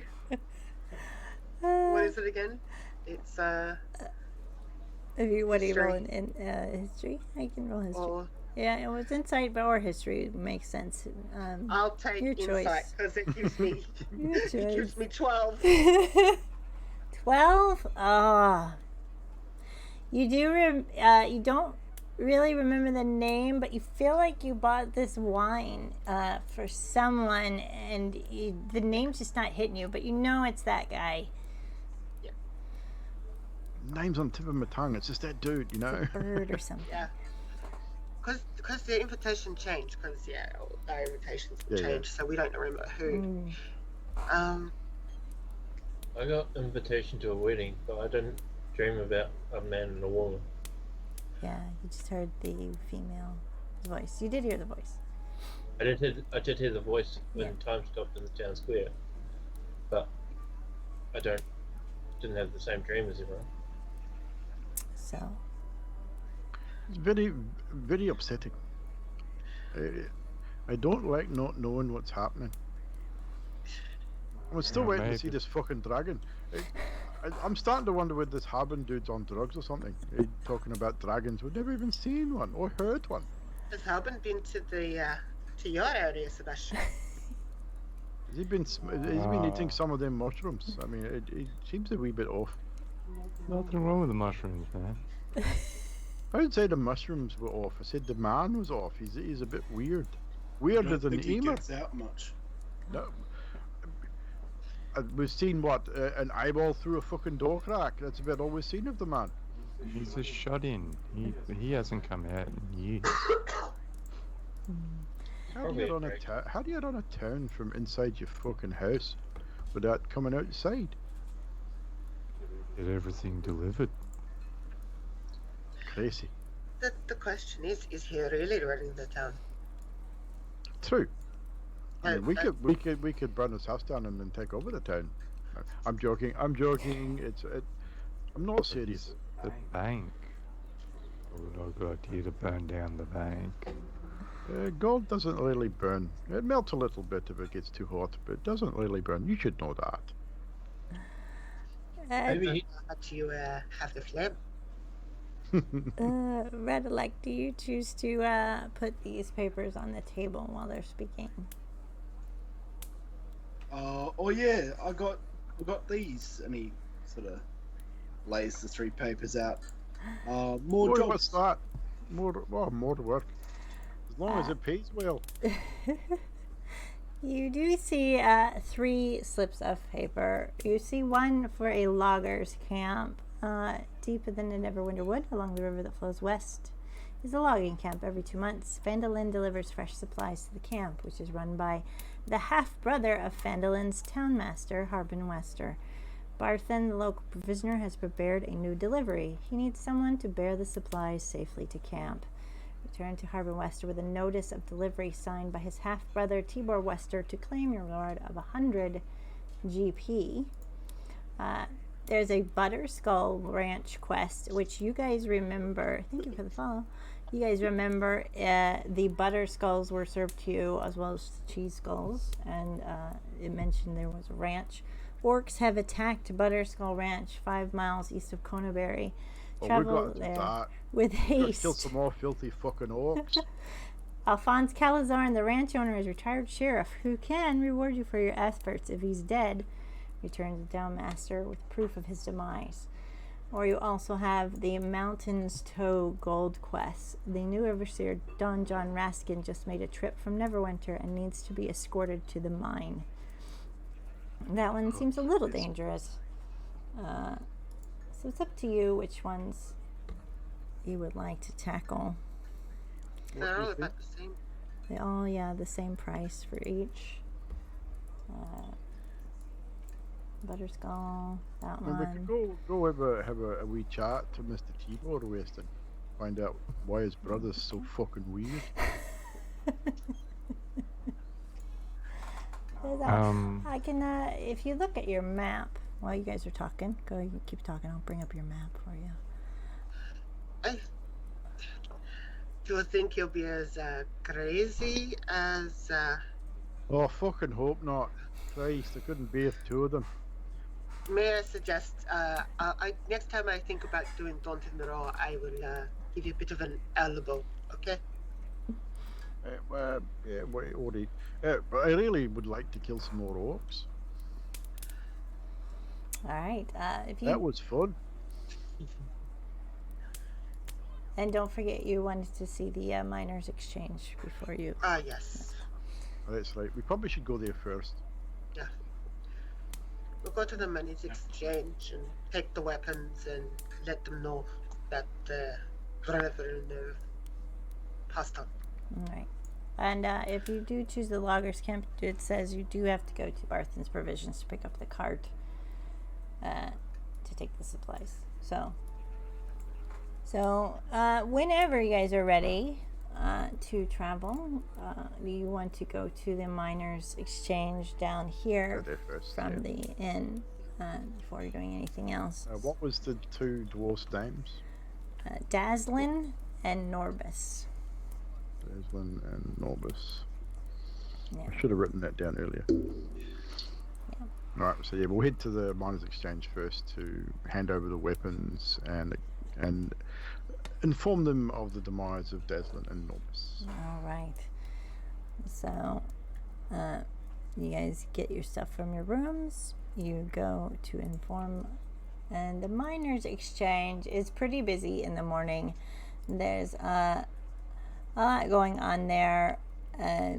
You see the sign for the head office, and as you get there, I'm going to see if there's descriptors. You notice a woman. She has black leather gear on. She has a dagger set to her side, and she's kind of looking at you with like a curved up corner of her mouth and eyeing you as you walk to the head office, and starts to slowly follow you in.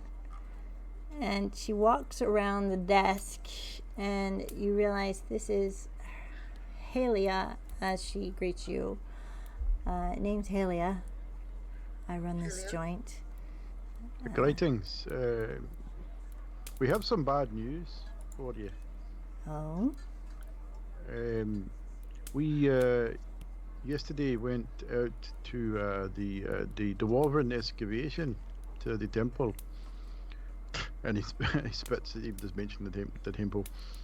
And we met Dazzlin and Norbus there and warned them of this beastie that's supposed to be flying around. But on their way out, they were accosted by a wee band of orcs, as it seems, and they were both killed in the exchange in here. And these are their weapons. Thank you for. We have given them a proper send off. Alright. We also last breath was the word Talos. Does that mean anything? Was this a child or a friend or anything? Talos is a god. You think it has to do with that? Because I'm not, Well, we were I'm not wondering- sure. We were wondering why she said it. It seemed odd. I'm not sure why dwarves would even be talking about Talos, to be honest with you. you said orcs were the ones that killed them. Aye. Aye. Well, orcs don't usually worship any gods, so. Unless they're working for somebody, which orcs do work for gold. There is a and lighthouse with storms around it at odd times. Talos has got a storms. Maybe that has something to do with it. Have you seen the lighthouse along the high road? I did see it on my way into town, but I don't know a lot about it. Maybe we should investigate it later when we have a chance. Perhaps. Just out of Did curiosity. they have any family, by any chance? Yeah. Any kin here in town? They didn't have them here in town, but I'm gonna send all of their pay and some extra onto the families we keep on file just in case cave-ins and things like that happen. So it's a sad thing. But out of Indeed. curiosity, do you know one of you has a bounty on your head? Excuse me?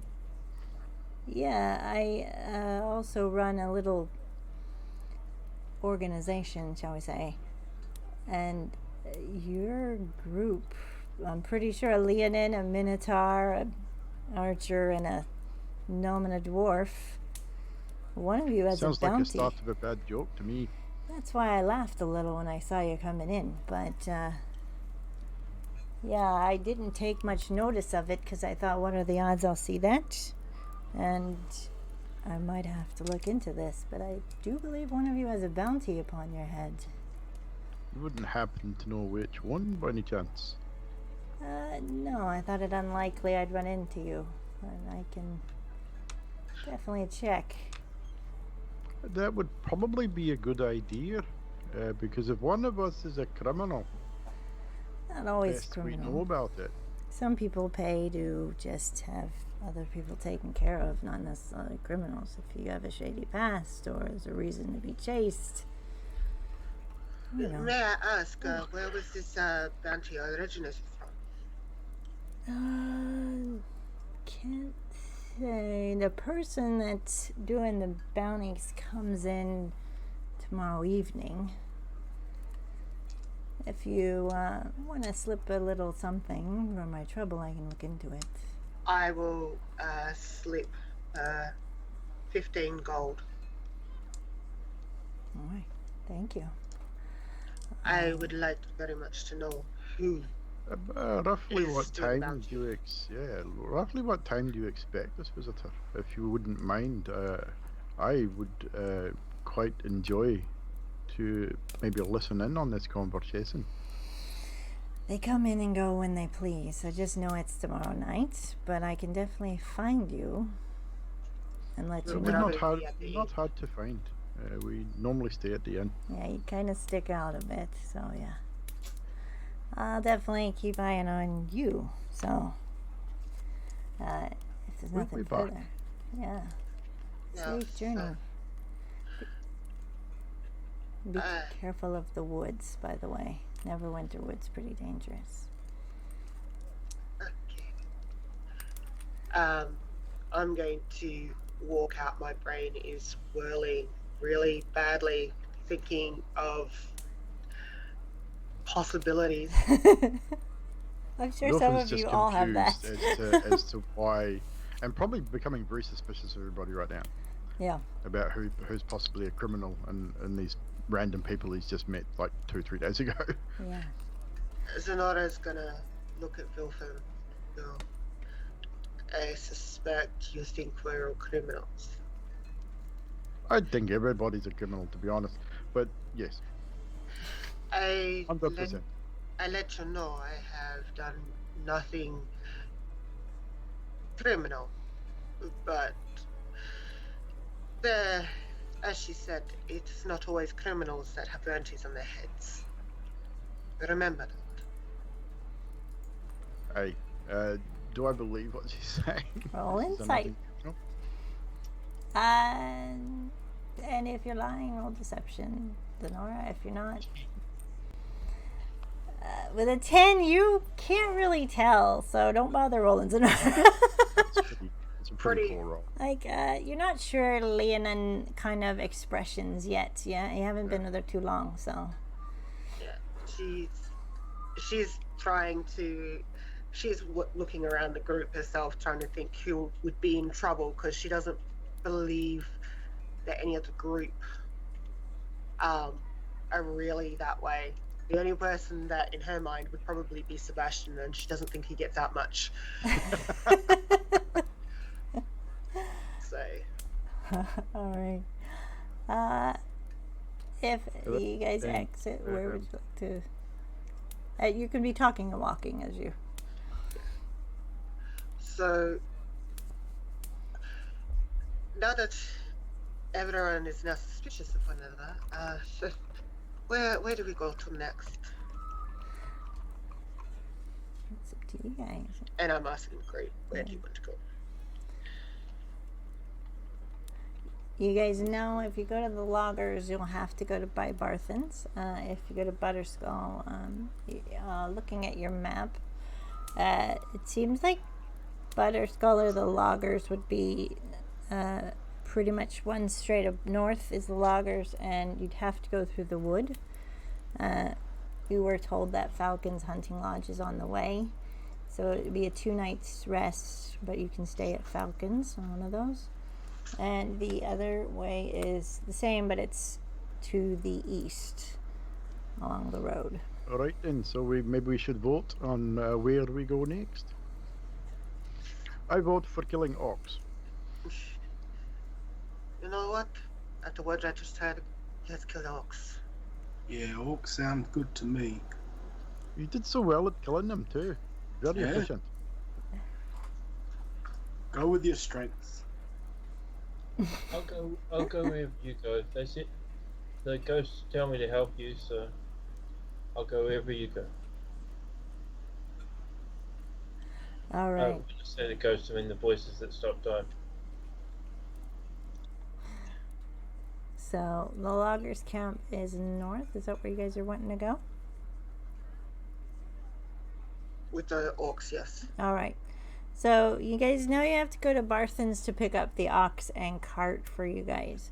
So if you guys are heading to Barthen's, you open the door and Sue is there, and of course she's very, very happy to see all of you.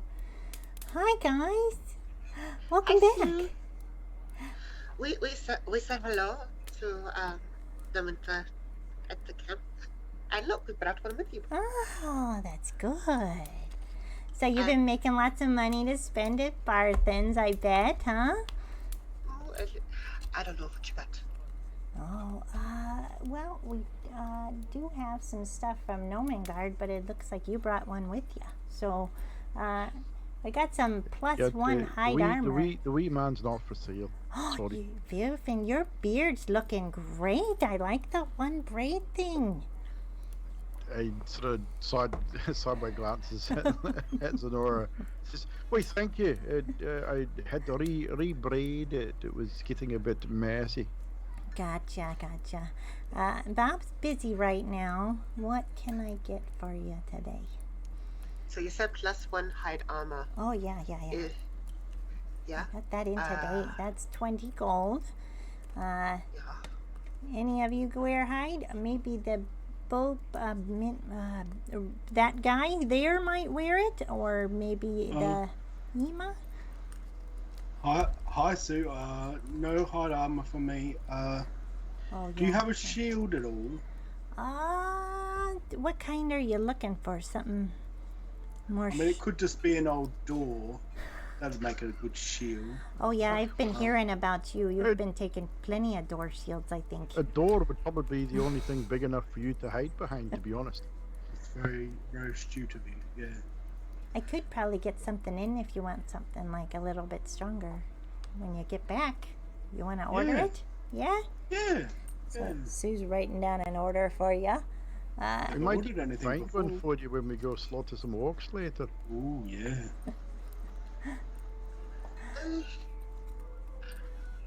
No magical armor?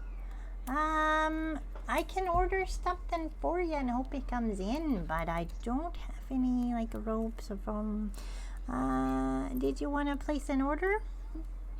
Actually, maybe. Oh, sorry to interrupt. But I'm a wee bit smelly.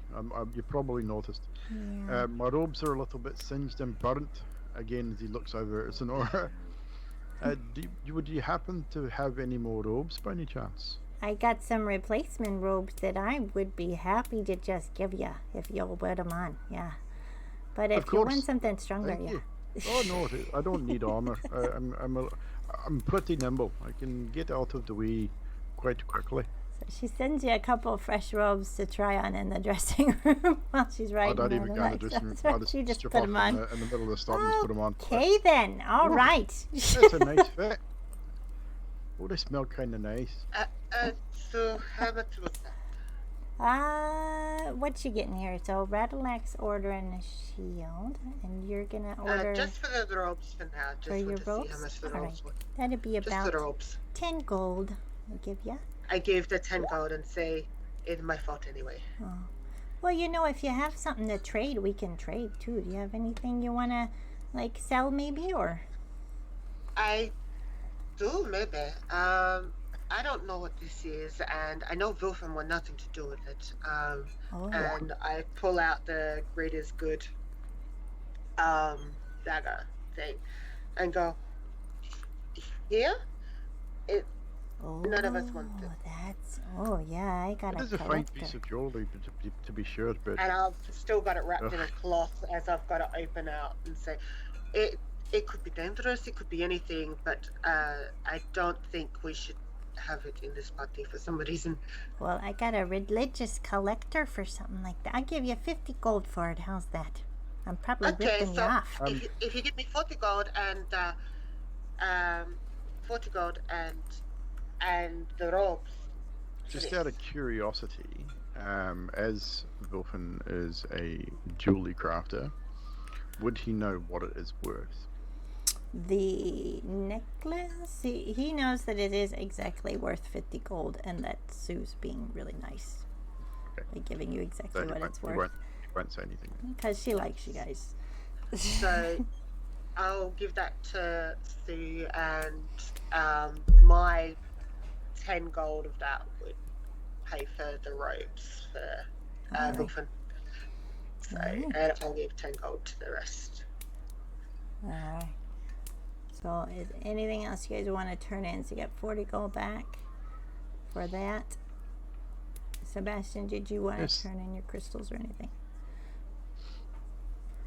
Well, them gems that we found, Sebastian, they may come in handy a bit later, don't you think? Yeah, So just we hang on to them for a while. I'm gonna keep them in my bag. All right. In the box, in the bag. All right. You never know when a gemstone will come in handy. That is true. That is true. So are you guys here for anything else? I'd rather like you wanted your shield. Oh, How yeah. much is that? The shield, that's going to be 15. Okay. We're going to make a nice strong one for you. Thank you. We'll give her 15. Yeah. So when you come back, be sure you pick it up when you get back in. Do you guys Ema, do mention you the want some more quest? grass? Grass cookies, Ema? I can find grass. That's all I need. You've already got grass? Okay. No one else need anything else? No, I'm fine. I'm fine. And I will think on what else I might like. So perhaps next time I might get something. Do you guys want to turn in your slip for the quest? Oh, yes. Oh yes. Sorry, yeah, I forgot about that. That was for here, wasn't it? I could have made you guys go back out, just stand there, but I was like, oh, you guys are here we for almost forgot. Okay. Well, we got the ox all suited up. Now he's got a bunch of food for the trip and a bunch of other supplies. Now, I want you to take good care of him. His name's Vincent. And we need him, you know, he's very nice. He'll do whatever you say, but he's not good in a fight. He runs like a big coward. So, I suggest we let Ema talk to the ox and make sure that it's okay. Me and Ema will take care of it. he's a nice fella. He's waiting outside. All right, guys. You have a good one. If you're going to the loggers camp, make sure you tell Falcon hi. He's on the way. You got a ranger, so you shouldn't get too lost, I don't think. Falcon. Yeah. Oh, Falcon. is he the one that... Yeah, poor fella. He lost somebody very All close. right. Yeah. That's the word was. Oh, yes, course. Falcon. Oh. Yes, I have a gift for him when I see him, so that's okay. Oh, that's good. He needs it, poor thing. All right. Well, he's been killing orcs left and right. He puts their heads on the walls now. So he's going to get some trouble if they catch him. All right. And she waves by as you go. Right. So technically, Ema would be in the lead because she's leading the ox. He's leading the ox. I'm doing it. Before, as everyone else leaves, Wilfin will turn and go back to, what was her name again? Sue. So go back to Sue as everyone walks out and just said to her quietly, is there any chance that you could, on this shield for Arlak, get a bull's head carved on the front? Oh, that would be Nice, really a nice, yeah, something decorative to make it more him. I mean, he's such a big lad. Oh yeah, well I'll do the best I can. I mean that's a special order probably, but I'll And see what they got. he'll hand over another 10 gold Oh, okay. for Oh, the that's so extra nice. materials. Yeah, that'd be good for him. We'll see what we can do. I think he'll appreciate that. Yeah. All right. I'll put that in the file. Bob will be back, and I'll tell him, and he'll get going. He's really busy. Let us know if you need a hand. I'm quite handy with the smithing tools myself. All right. No problem. So she writes it all down and kind of secretive because she likes surprises from Radelac. Was she's covering the notebook. And you guys leave, and Vincent is just sitting there chewing on some hay in his little rope tied to his post. He's all ready and ready to What go. color is Vincent? He is a dark brown, almost black, but it's a dark brown. I call it like a roan. Horns. Yeah, big old horns. He's about 3 years old. Wilfin walks right up to Vincent. Stands there looking at Vincent, looking at Radelac, looking at Vincent, looking at Radelac. You could be cousins. I knew a bloke who looked like that once. I don't doubt it at all. I swear. Not as chill as this fella. He's pretty quiet, but it's the resemblance is striking. Zenora just chuckles and gently pats Vincent. You let us know. Eamon can speak to you. Let us know if you need anything. Okay? And I'll pat very, very gently, and I'm very calm and kind. And then I'll let Ema get in. Emil will walk up next to Vincent and basically speak straight to him without thing. Whatever the heck it is, speak to the animal. She's just going to talk straight to him and say, Don't worry. We're going to go for the walk up the road, and don't worry, my friends will protect you. They're, they're really strong and will protect you. So you shouldn't speak with animals. So you guys hear him like to Vincent, and Vincent perks his eyes open a little and stops chewing for a second because he's looking at this person who speaks to him, and kind of just like rubs his head like he's scratching his head against you, and gives you a little huge cow tongue lick, very slobbery up the side. Oh, I'm sorry. As Uh, you, Even licks a bat across the bottom of it. oh no! And that's when Sonora goes. Okay, now I'm Sonora's- really creeped out. Sonora gets her peppermint out. So what's on the back of the cart? Is this cart full? Or is there space for other things on it, or is it completely full? Just out of curiosity. This card, it says exactly what this card does. Let me go here.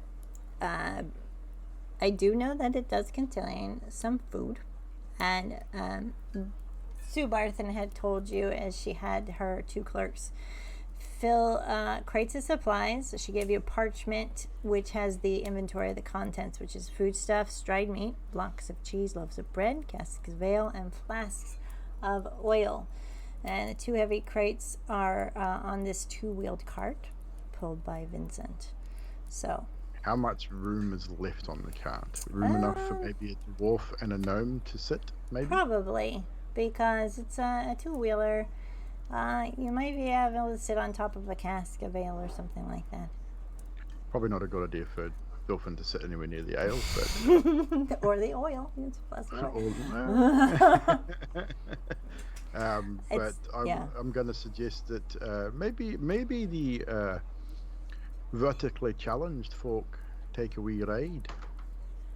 What, do you want to hop on my back? I've No, already started no. climbing up. Climb. I've already started climbing Yeah. up onto the. And Dolphin, probably seeing this, just nods his head towards the cart, and Oh, Sebastian Really? already climbed the cart. If you didn't mind, my legs aren't as long as yours. True. Might speed things up a little. anyone else Alright. with objections? Emma will grab a bundle of the hay and stick it into the front of the cart, untie Vincent, and basically walk next to him at the front. All right. So Vincent's And trying Dolphin to like will, get your head. Dolphin will climb up onto the cart as well and find a relatively comfortable spot. Sonora will be at the back of the cart protecting. Dolphin will be facing the front. Actually, no, what? He'll be facing the rear of the cart, essentially rearguard style. All right. As you guys know from your map, it is 50 miles north to travel. You guys can go 24 miles in a day. Who has the highest survival modifier? You might have to look at your sheets. I would imagine +2. the ranger would. I have +3. 4. 4, yeah. So Ranger should. Because we're gonna need to make some rolls when you hit the woods. What is the weather like today, by chance? Let's see. Ooh. It is cloudy. Almost like it's going to rain, but it's not raining. So.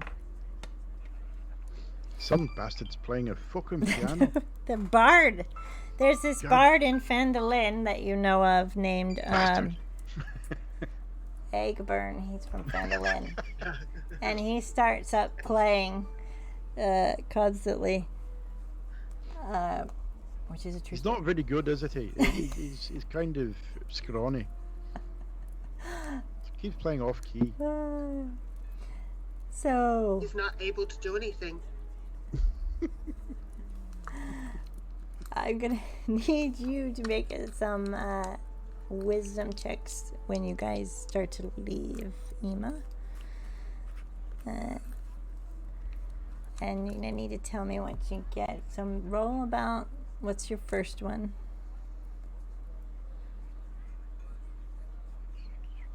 10. Well, that's good. That's what you need. You're going to stay on course. And as you start heading out of Fandalin, you're going to be taking the high road, which I'm going to show you right now. You're going to head up here, and it's just easiest to go maybe here and then start to go in. Falcons is about here, and the loggers camp's about right here. As you get to about here, the lighthouse you see with lightning all around it, even though it's not raining, you start to see it coming up the closer that you get to that point. Didn't we hear a rumor about a lighthouse? Yeah, well, that person at the miners' office said something about lightning around the tower, and Talos is the god of storms, indeed as well. A little insight, because you did hear more. To see if you remember, or history, whichever you prefer. I'm going to use another one of our managers. 18. Nice. Toblin also, when you first arrived, told you about all the ships instead were getting lured that's right. to the lighthouse, and that there might be great treasures in store for you if you choose to Can go. any of you swim? I can. Don't like to, but I can. Maybe a little. Well, Uh, if you remember, Tobin told us about the ships that have been crashing on the rocks because of the shit that's going on at the lighthouse. I also remember him saying that it will be a very, very hard task, and if it is Talos, We would do have to really think investigate. we're ready? We'd have to investigate lighthouse first and find out what is causing said lightning, and maybe stop it and then go fishing for said treasure. Maybe we should do that after we've done these supplies. We got don't want to plenty skip. of time. We're stay on point, of course. Something to think about there. Yeah. You can always come back. Yeah.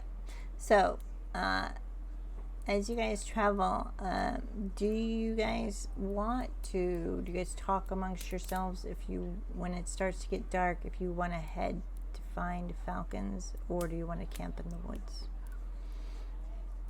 To be honest, I would like to find Falcon. I feel like it'd be nice to give him a gift. A warm place to sleep for the evening is better than sleeping outside. All right. But no offense, Emer. I know you enjoy sleeping outside. As you get, don't mind. as you start to pull off from the high road, you notice huge shards of ice that are so thick they're still melting from far away, as if something icy blew through and left these giant icicles, stalactites upside down in the ground. Must have. Can I investigate to see You guys if can I investigate. Yep. If you want. What the fuck is that? can? Okay, We're not investigation. even near the mountain. Why you got giant fucking icicles all out here? Yeah. 16. 16 Doesn't look normal at all. With the 16 investigation, as you guys get closer, Zenora, 23. Ooh, and Vilfin. Zenora, you spot weapons, as if they were dropped, but there's no body and blood. And Vilfin, you can realize that something, maybe a ice dragon, blew through and got someone. Is this beastie dragon that Harbin was talking about, maybe? It possibly could. I still haven't seen it. Neither have I. I mean, they keep talking about a dragon and how dreadful it is, and yet we've never seen it, we've never heard it. I mean, this is the first evidence we've seen that there's anything out here. It's a baby. This These baby. things are pretty big, though. I mean, even for the baby. So how big are these? You have a 23, so these icicles are huge. They're Looking at bigger the than wall, Radulac. literally. like, Mm. wow. Yeah, I mean, for a baby, that's pretty big. Did they say what sort of dragon it was? Is it an ice dragon? I would I suspect. assume so. I don't really know much about dragons, but he said it was white. No, you said there was weapons and stuff around. Can I have a look at the weapons to determine who they possibly could have been? These look like short weapons for a small person, either gnome up to dwarf, halfling. You don't sure. Then a short sword. There's one shoe that's very like halflingish size, not small like a gnome, but not too big like a dwarf.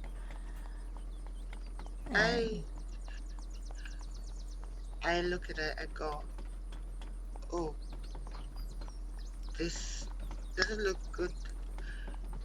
Well, looking at the size of the shoe, Wilson said, well, I don't think we should hang around here because that was not a full meal. That is a snack. So if this thing is still hungry, he's coming back. So I suggest we carry on and find this falcon follow and get somewhere safe. Yeah. All right. So, Ema, can you make a second survival check Can I for give me? her give him advantage? Yeah, if you want to like hold the map for him, see if he. Take advantage. 12? Alright, you just need a 10 or above. You guys stay on course.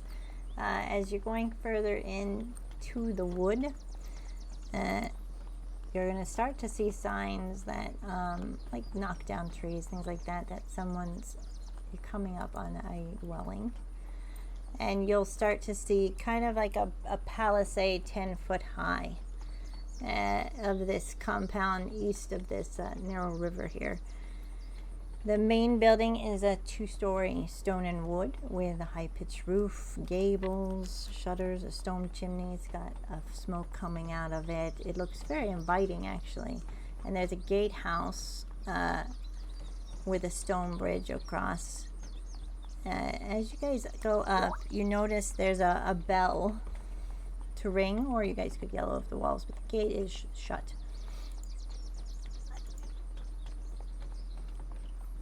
Darlach, you want to do your thing and knock on that bell? Yep, sure can. Ring the bell.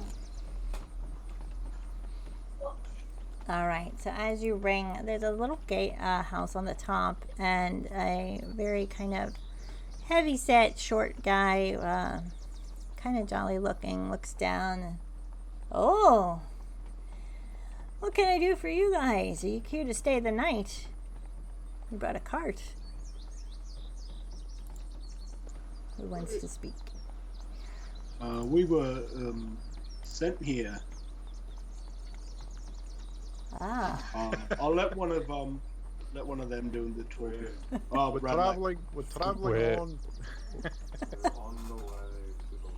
We're on the way to the loggers' camp.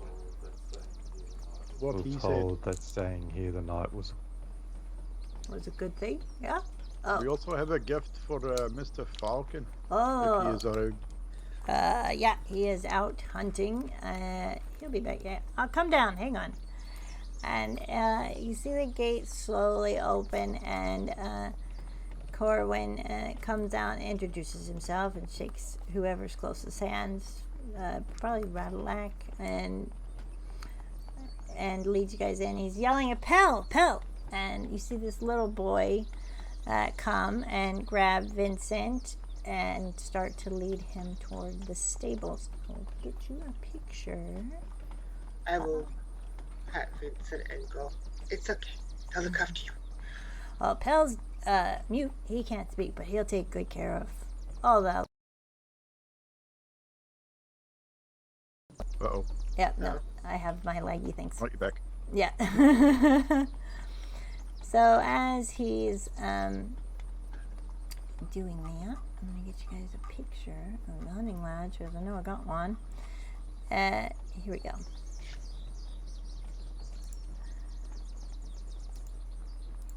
Saving the image. All right. you're coming in from here. See if I can see so I can adjust the camera. You guys are coming in from over here. As you get in, you'll see the main house. He's leading you all toward the kitchen area. He's telling you that you guys can drop your stuff here if you like and head on in. He's got some supper going, and that he is the head cook for Falcon and takes care of all his affairs. Ema and all that, you see Vincent being led over here to the stables, and a beautiful black horse that he calls Vittorius is sitting there all brushed and gleaming. Do you guys go in or do you have a look around? Because he's basically happily showing you free reign of the place where hunters come to stay. He's being very hospitable to each of you.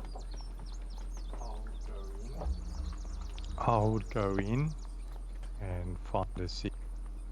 You're gonna go in and find a Hey, seat. Corwin. Hey, why the palisade around this here place? Is there a lot of beasties around here?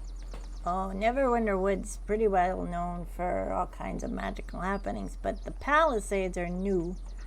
Falcon had them put up when we kept getting orcs coming down from the mountains. It seems like a dragon's been taking away their home, so they're looking to make a place to live. Yeah, So- we saw some ice Yeah, on we the way in. exactly. We've not seen this dragon. Have you seen it? Falcon's seen it. He said the thing was humongous. It's We supposed thought to be it a was a baby. baby. That is not a baby. That's not what I heard. Whoever said that just doesn't know the dragons. God damn it! He could easily swallow about 3 orcs and be peckish. But that's not a bad thing. I mean, orcs are filthy mongrels. It's fine. But if this dragon is displacing said orcs, it would explain why they were trying to find a new home, and why they attacked my kin at the excavation not but yesterday. Oh, that's a damn shame. Yeah, I told Falcon, I told him that, well, you'll see when you go in the living room. If he keeps doing what he's doing, he's going to get a whole war of orcs upon us. But he hates them with a passion, apparently. I 100% agree with him. Orcs are bastards. They should all be killed. They're not exactly my favorite people either. So, They've killed many of my kin over the years. yeah, he's pretty much out all day just doing that. Keeps him busy, keeps his mind off stuff. But he's the best guide for anything you guys need to find in these woods. He knows about it. I'll get you guys dinner started, and as he is going in, you see Falcon. He is 6'6" tall. He's a very, very tall man. Dark brown hair, piercing blue eyes. I have his picture. He has got like a fur collar, and he is holding the head, just the head, of an orc as he's coming in, bow on his back. And he sees all of you, and he nods and walks forward and holds out a hand. Probably bloody, but Buffin rocks right up and just shakes his hand, like forearm to forearm, warrior to warrior type thing. Blood or not, doesn't care. Falcon, nice to meet you. And his grip's really solid. Vilsvin Donhammer, at your service. Nice to meet you. Sonora will pull out the wire and do the warrior shake as well and hand it to him. And Sonora got him. I don't come with many gifts. I'm very happy to see you. Zenora, was it?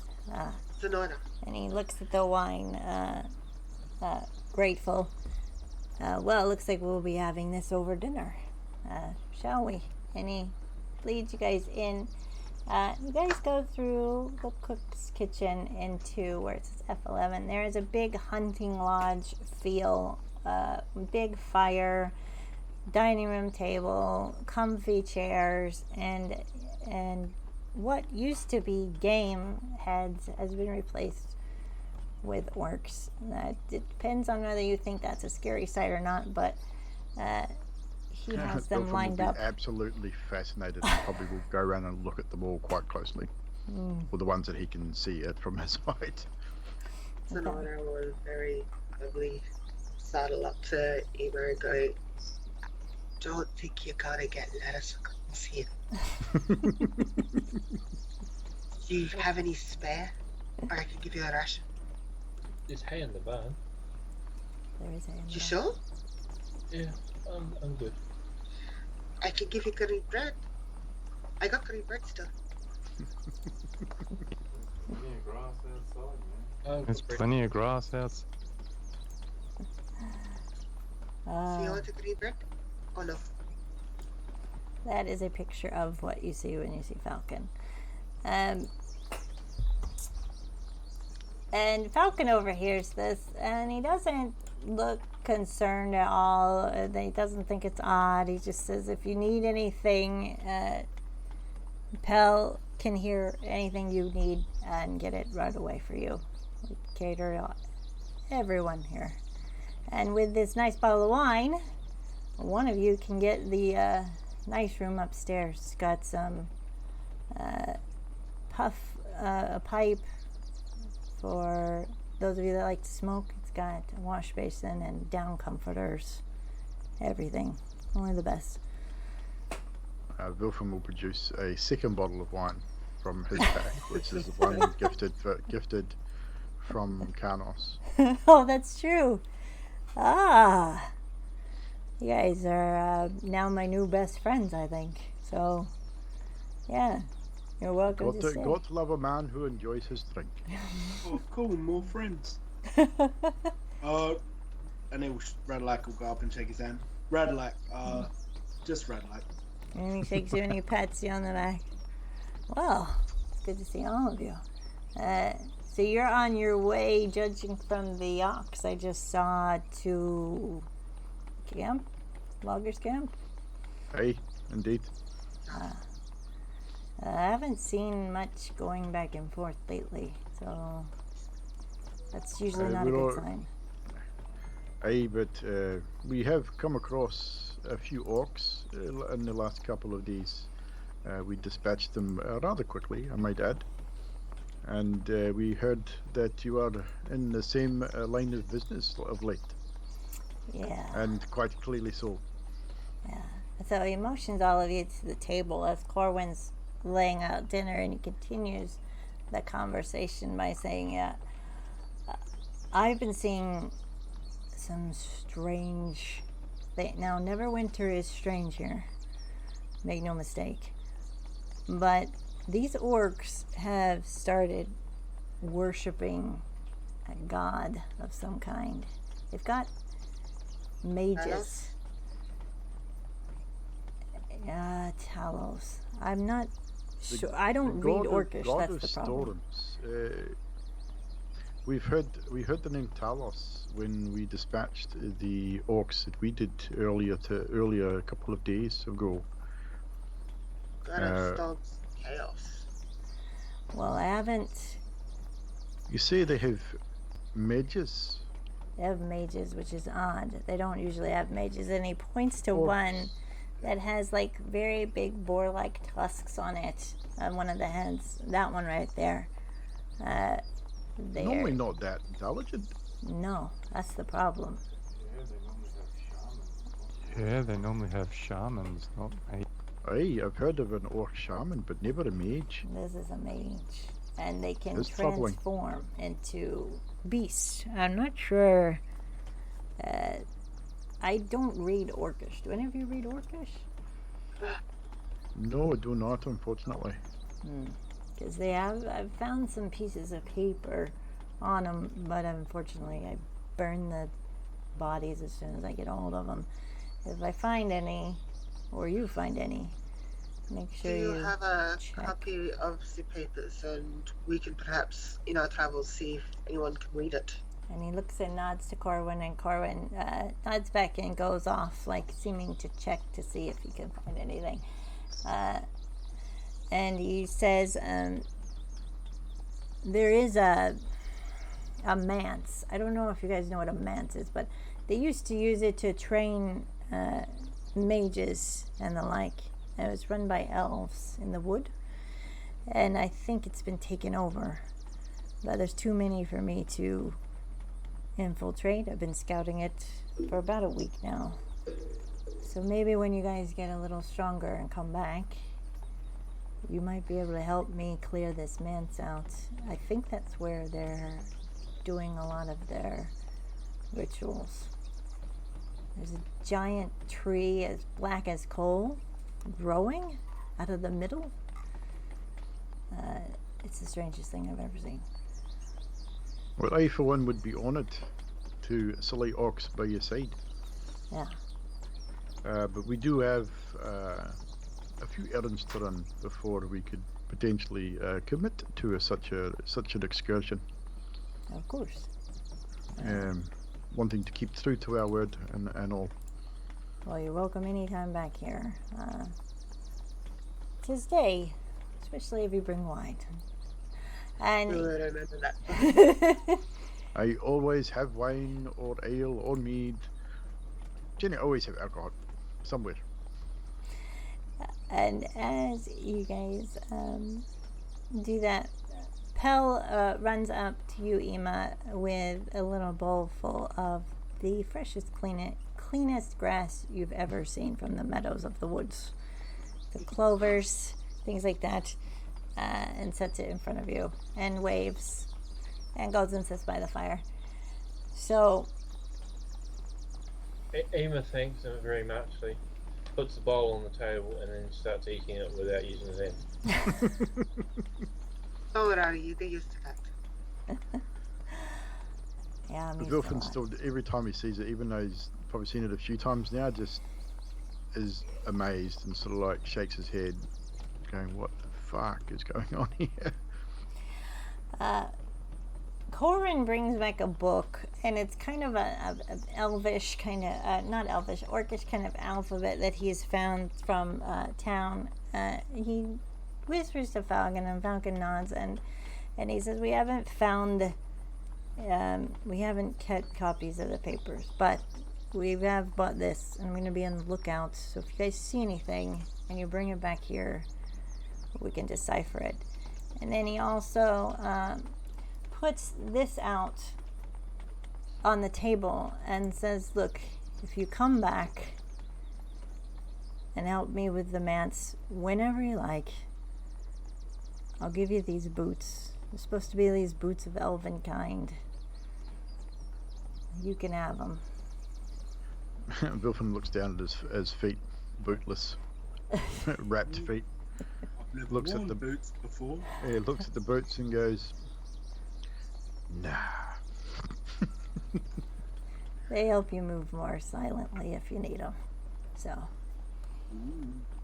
Ema looks at his bare feet and then looks at them and thinks, man, they look delicious. All of a sudden, I feel a bit worried for the shoes. We appreciate the offer. We would most certainly would like to help you. So, A reward or not, my reward is to slaughter as many orcs as possible. as is mine, definitely. if they have any parchment that I could perhaps use, I will write down so I don't have to some of the information so I don't have to write down take the book. Yeah, so if you ask Corwin, he's going to go get you any papers and inkwells and everything you need. So he'll... I'd take a glance at the book just to get an understanding of the lettering, like some of the shapes and the runes, if there's any runes, anything that's orcish, just to get an idea of what I'm looking for. If we, obviously, just so that I can recognise it and pick it up in the future. Yeah, if you can find anything that leads to Talos, you say, if you find any connection, definitely anything that'll help me get rid of these orcs, I would appreciate it as well. Hey, what do you know about the lighthouse? Someone said we've heard it several times now that the storms around the lighthouse are relatively new. Another elf story for you. There used to be, I forgot her name, a beautiful elven maiden that lived in that lighthouse. And apparently she's not there anymore. I don't know what happened to her, but ever since she's been gone, she had a familiar, kind of like rangers do. It was a crab of some kind. And she used to keep the lighthouse safe. Now it's pulsing green like a heartbeat almost, and constant storm around it. I think I've seen harpies around there. Wilfin spits on the floor. He also spits, probably nesting up there, filthy things. So. Fucking harpies now too. God's sake. Yeah, I haven't had time to go out there because I need to keep Corwin and Belle safe, and these orcs, they don't stop, so. And you really shouldn't go after harpies on your own. No, I haven't tried. If you get sucked in by their song, you're doomed. Maybe I should don't take the R in your ear so you can't hear. What? Dave's I'm just joking. I'm just playing. I'm playing.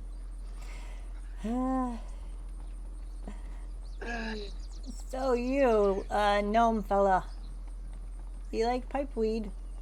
There's some up in the room. You look like a guy that likes some good pipeweed. I knew it. Yeah. Oh, pipeweed. During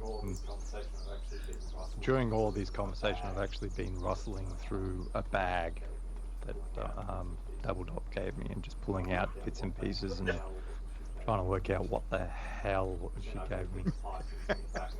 And I go get the pipe and bring it back.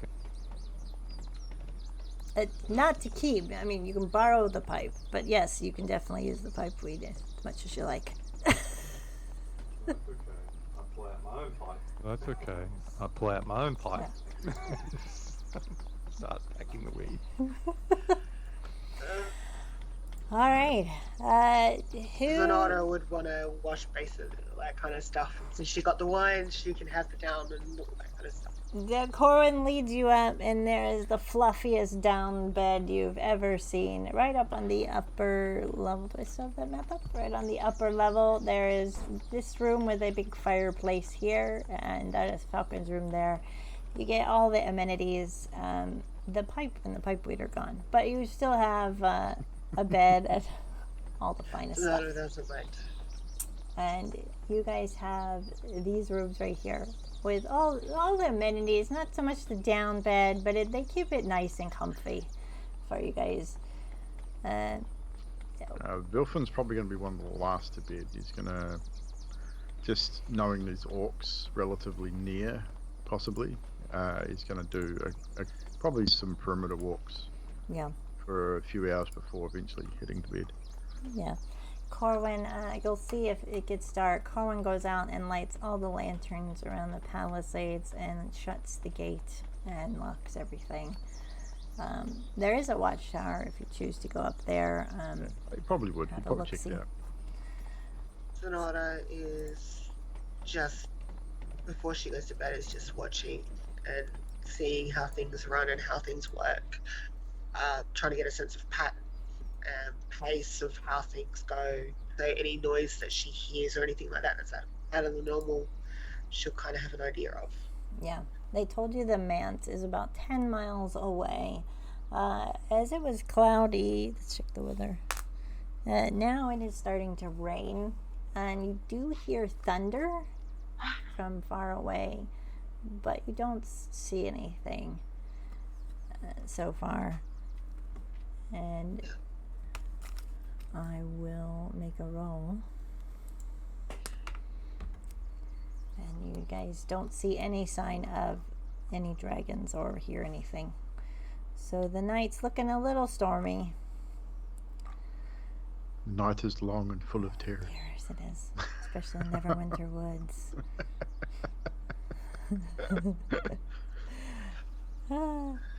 Ema, are you sleeping outside in the rain, or are you going to actually join the rest of them, or are you going to sleep in one of the other buildings?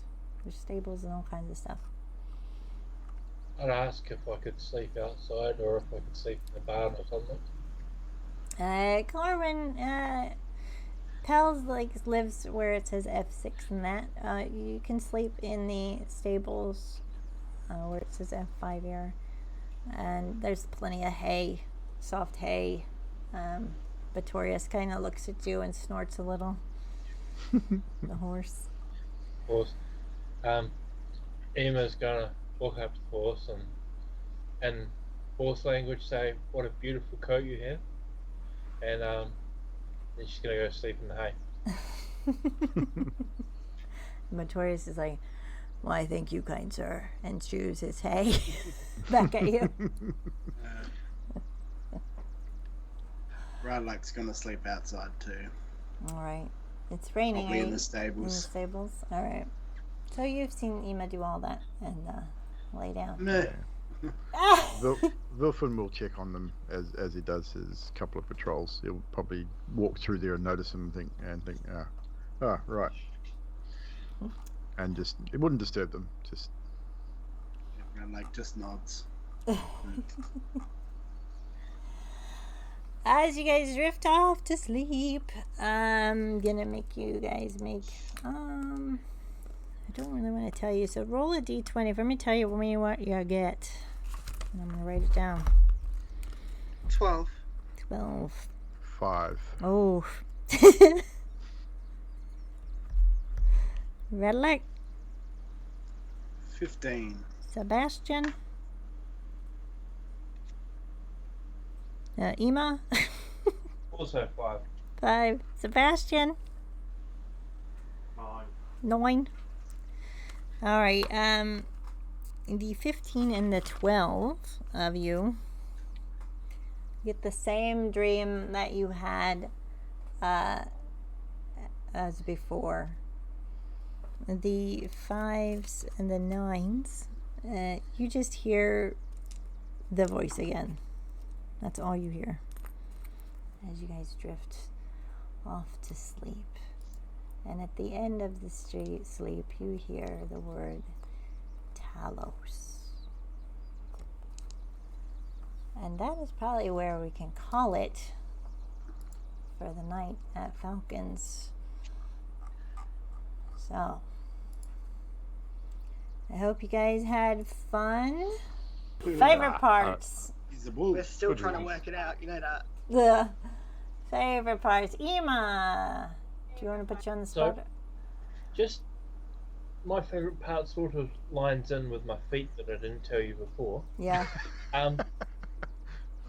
My feat is Eldritch Adept, and with that, I chose Beast Speech, which means you can speak to animals at will at any time without spending a spell slot. Yeah, that's a pretty good one. And that ties in perfectly to Emilia. So no, not Emilia. Ema. That's what happens when you choose names that are so fucking close to each other, man. Yeah, that's my new favorite part. All night has been saying she too. All night he's also Yeah, I think that's why I was going All she a night couple he's of also times. been saying that. Yeah, they have. Totally. Yep, he was saying she, not he. Oh, God. And so I'll just basically that and the half beard crack me up. just a quick DM thing. Any chance I can have Wilfin's name reduced in size so it's not covering half my Oh, game? yeah. I don't know why. It's really big. Yeah. I just noticed it now. Vilfin, what's your favorite part while I do that? The Zenora's deafening roar. I didn't expect that, and yeah, no, I thought that was the hurry up moment. Him practically shitting himself and just throwing the money out the door. I thought that was brilliant. And the banter about the beard and the damage to Wilfin's beard and the backwards forward with the bath stuff and that as well. Like the RP's been really solid. Yeah, it has been really good. Good old Harbin. God. Love to hate him. Zenora. What's your favorite part? Probably talking to Ema, just having this small conversation. Just trying to not work out so much what he is, but trying to get a sense of who he is, like, because it's still, we still accept and all that kind of stuff. The other one is finding out one of us has a bounty on our head. Oh yes, I forgot about that. Yeah. That Now we're all. Well, Wilfin for one is highly suspicious of everybody. if you knew my backstory, you'd understand why I'm sitting there going, you know, my brain's going nuts. It's like, Yeah, there's a few of you that were probably like, uh-oh. Mommy. And Sebastian. Look, the pipe weed is legal, so Yeah, man. me. Totally. I'd like to want some of that pipe weed, man. You need to puff pass. You don't want to smoke it, stuff yet. It's just pipe. Tobacco. Favorite part, let's see. Drax's continuous use of eating grass instead of food. One day we'll work out what the hell he is, because isn't human. I've come down to that. He's not human. Yes and no. Or he's very, very disturbed human. More likely. Apparently he's married too. So that's nice. Also, the roar was interesting. I'm just wondering if we're going to get paid ever again because we killed the dude that pays us. He might actually pass super quick. Actually enjoying this playthrough. Yeah, I'm enjoying the whole thing. Good old Harbin will never. He's very set in his ways. It's going to take an act of divine, and I don't even know. Maybe not even then. why am I all of a sudden looking at my spells list going, What can I use? Keep biting the hand that feeds you. This one does. Yeah. A divine beating ribbon. Yeah, that's exactly it.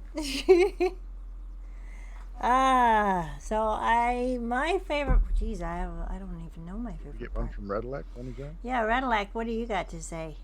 The bath, the whole bath thing, and the you know you smell like one of those foppish blokes.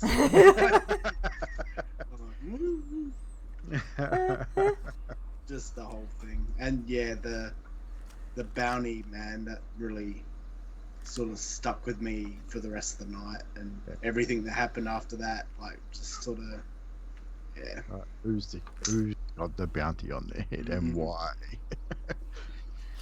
Yes, but It's Drax because he's eating grass. It's Drax. It's Drax because he's eating grass. Yeah, that's just shady.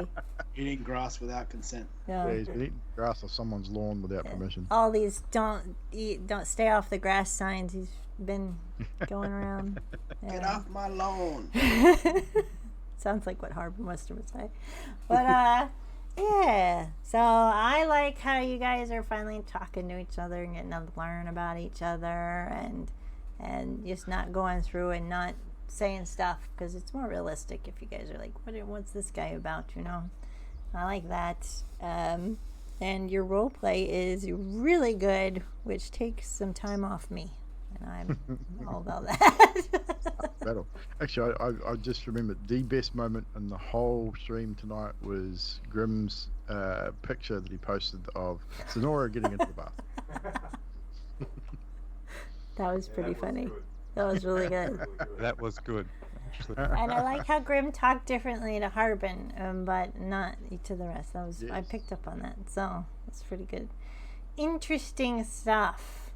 I'm anxious to see where you guys lead. Apparently, I need to quickly make a lighthouse map as well, just in Actually, case. you know we're going to want to check it out. Yeah. Although now that I bought you time. Now that Wilfen's heard these harpies here, he's probably going to have second thoughts. Harpies Good are old fucking harpies, dangerous. yeah. Yeah, they will mess you up. So Sonora's They can gonna go mess right you up, there. but at the same time, yeah, but at the same time, we can feel the pain too. So Oh yeah. I mean, it's again. by the time we it get all there, comes we'll down to probably be dice. 5th level. Oh, that's true. Yeah. Well, Possibly. I'm Yeah. not liking Oh, that's D&D true. Beyond If we do, if we Well, do what we I'm not liking D&D Beyond's dice roller at the moment. no, I'll be rolling Dice low roller tonight at as the well. moment really not being nice. Been good to me. Honestly. With your On door, the two with your door advantages, checks. I got natural ones. So Oh. I went, yeah, I'm using advantage. Thank you, chat, for giving out those advantages. By the way, don't forget to cheers, to chat. say Appreciate who you are giving advantage to right after. So we'll be stopping the D&Ds, but I'll be coming on later so you guys can get those channel points in for the horror game challenge that we have left. And join us on Sunday for our Sanctum Homebrew D&Ds, which some of us are in. Sunday. 5:30 Australian Standard Eastern Time. And then Wednesdays on Evil Drew TV's channel. Shout out for him. I will be. It'll be be a possibly no. Possibly, stream on maybe no. Wednesday. I'll let you guys know. I'll We'll let you know see. by Tuesday because I got. I have to unfortunately go to a funeral on Monday, which is like a 4-hour drive away. So I'm not sure when I'll be coming back. Oh, yeah. Okay. So maybe family stuff. But we will see. We'll still give the shout out just so you guys can check in on that. Yeah. And then, of course, we'll have these up on YouTube. At this stage, watch. it's definitely on. So I'll let you guys know in the Discord. And then join us to see, like, Zenora didn't fireball anyone, guys. No. We all no lived. lightning bolts or fireballs. We had a little bit of a strategy with the orcs, which worked. Sebastian did some fire. Yeah, some fire things. There was some lightning. There was some lightning. Yeah, firebolt, which missed and didn't hit anything. So I'm actually starting to think about rolling my rolls again because, Dice jail. Yeah, The roll is I'm just not considering being nice. going back to physical dice as well. I like my physical dice. Yeah. I like dice too. I like dice too. Alright, guys. Well, we will see you guys later in chat. Bye. Bye. Adios. Should we? What do we got? We got